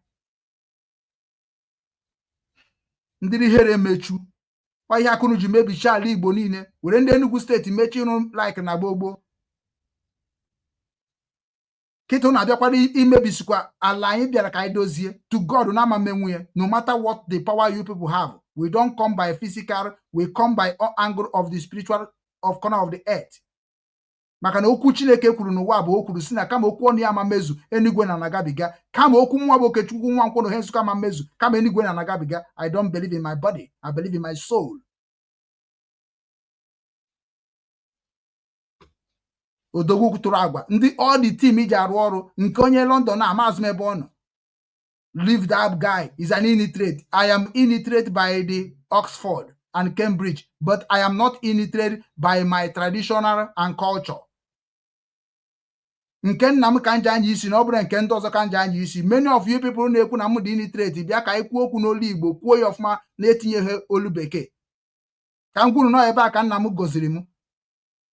And obodo ọbụla unu nọ, wepụta rekọd iji nọ n'obodo a, ka m wepụta rekọd iji nọ n'obodo, wepụta obodo ijegoroje, ka m wepụta obodo njegoroje, wepụta ihe mepụta n'obodo, ka m wepụta ihe mepụta n'obodo, ka ịfụkwa na English country ahụ ije na onwe onye ga-aka m wee mee ihe mere n'ime unu niile na-adị against of ihe Nnamdi Kanu na-eme. Ndị Chineke gozi kosi gozi anyị, nye amamihe kosi nye anyị, na-emuvu unu nwa bụrụzi ọgbata uhie, obstacle block everywhere, na-akọ rubbish na social media, and illiterate souls na-efolo unu because ha enweghị choice. Ka ọ dịrị ụmụnne m, time agwụgwọ.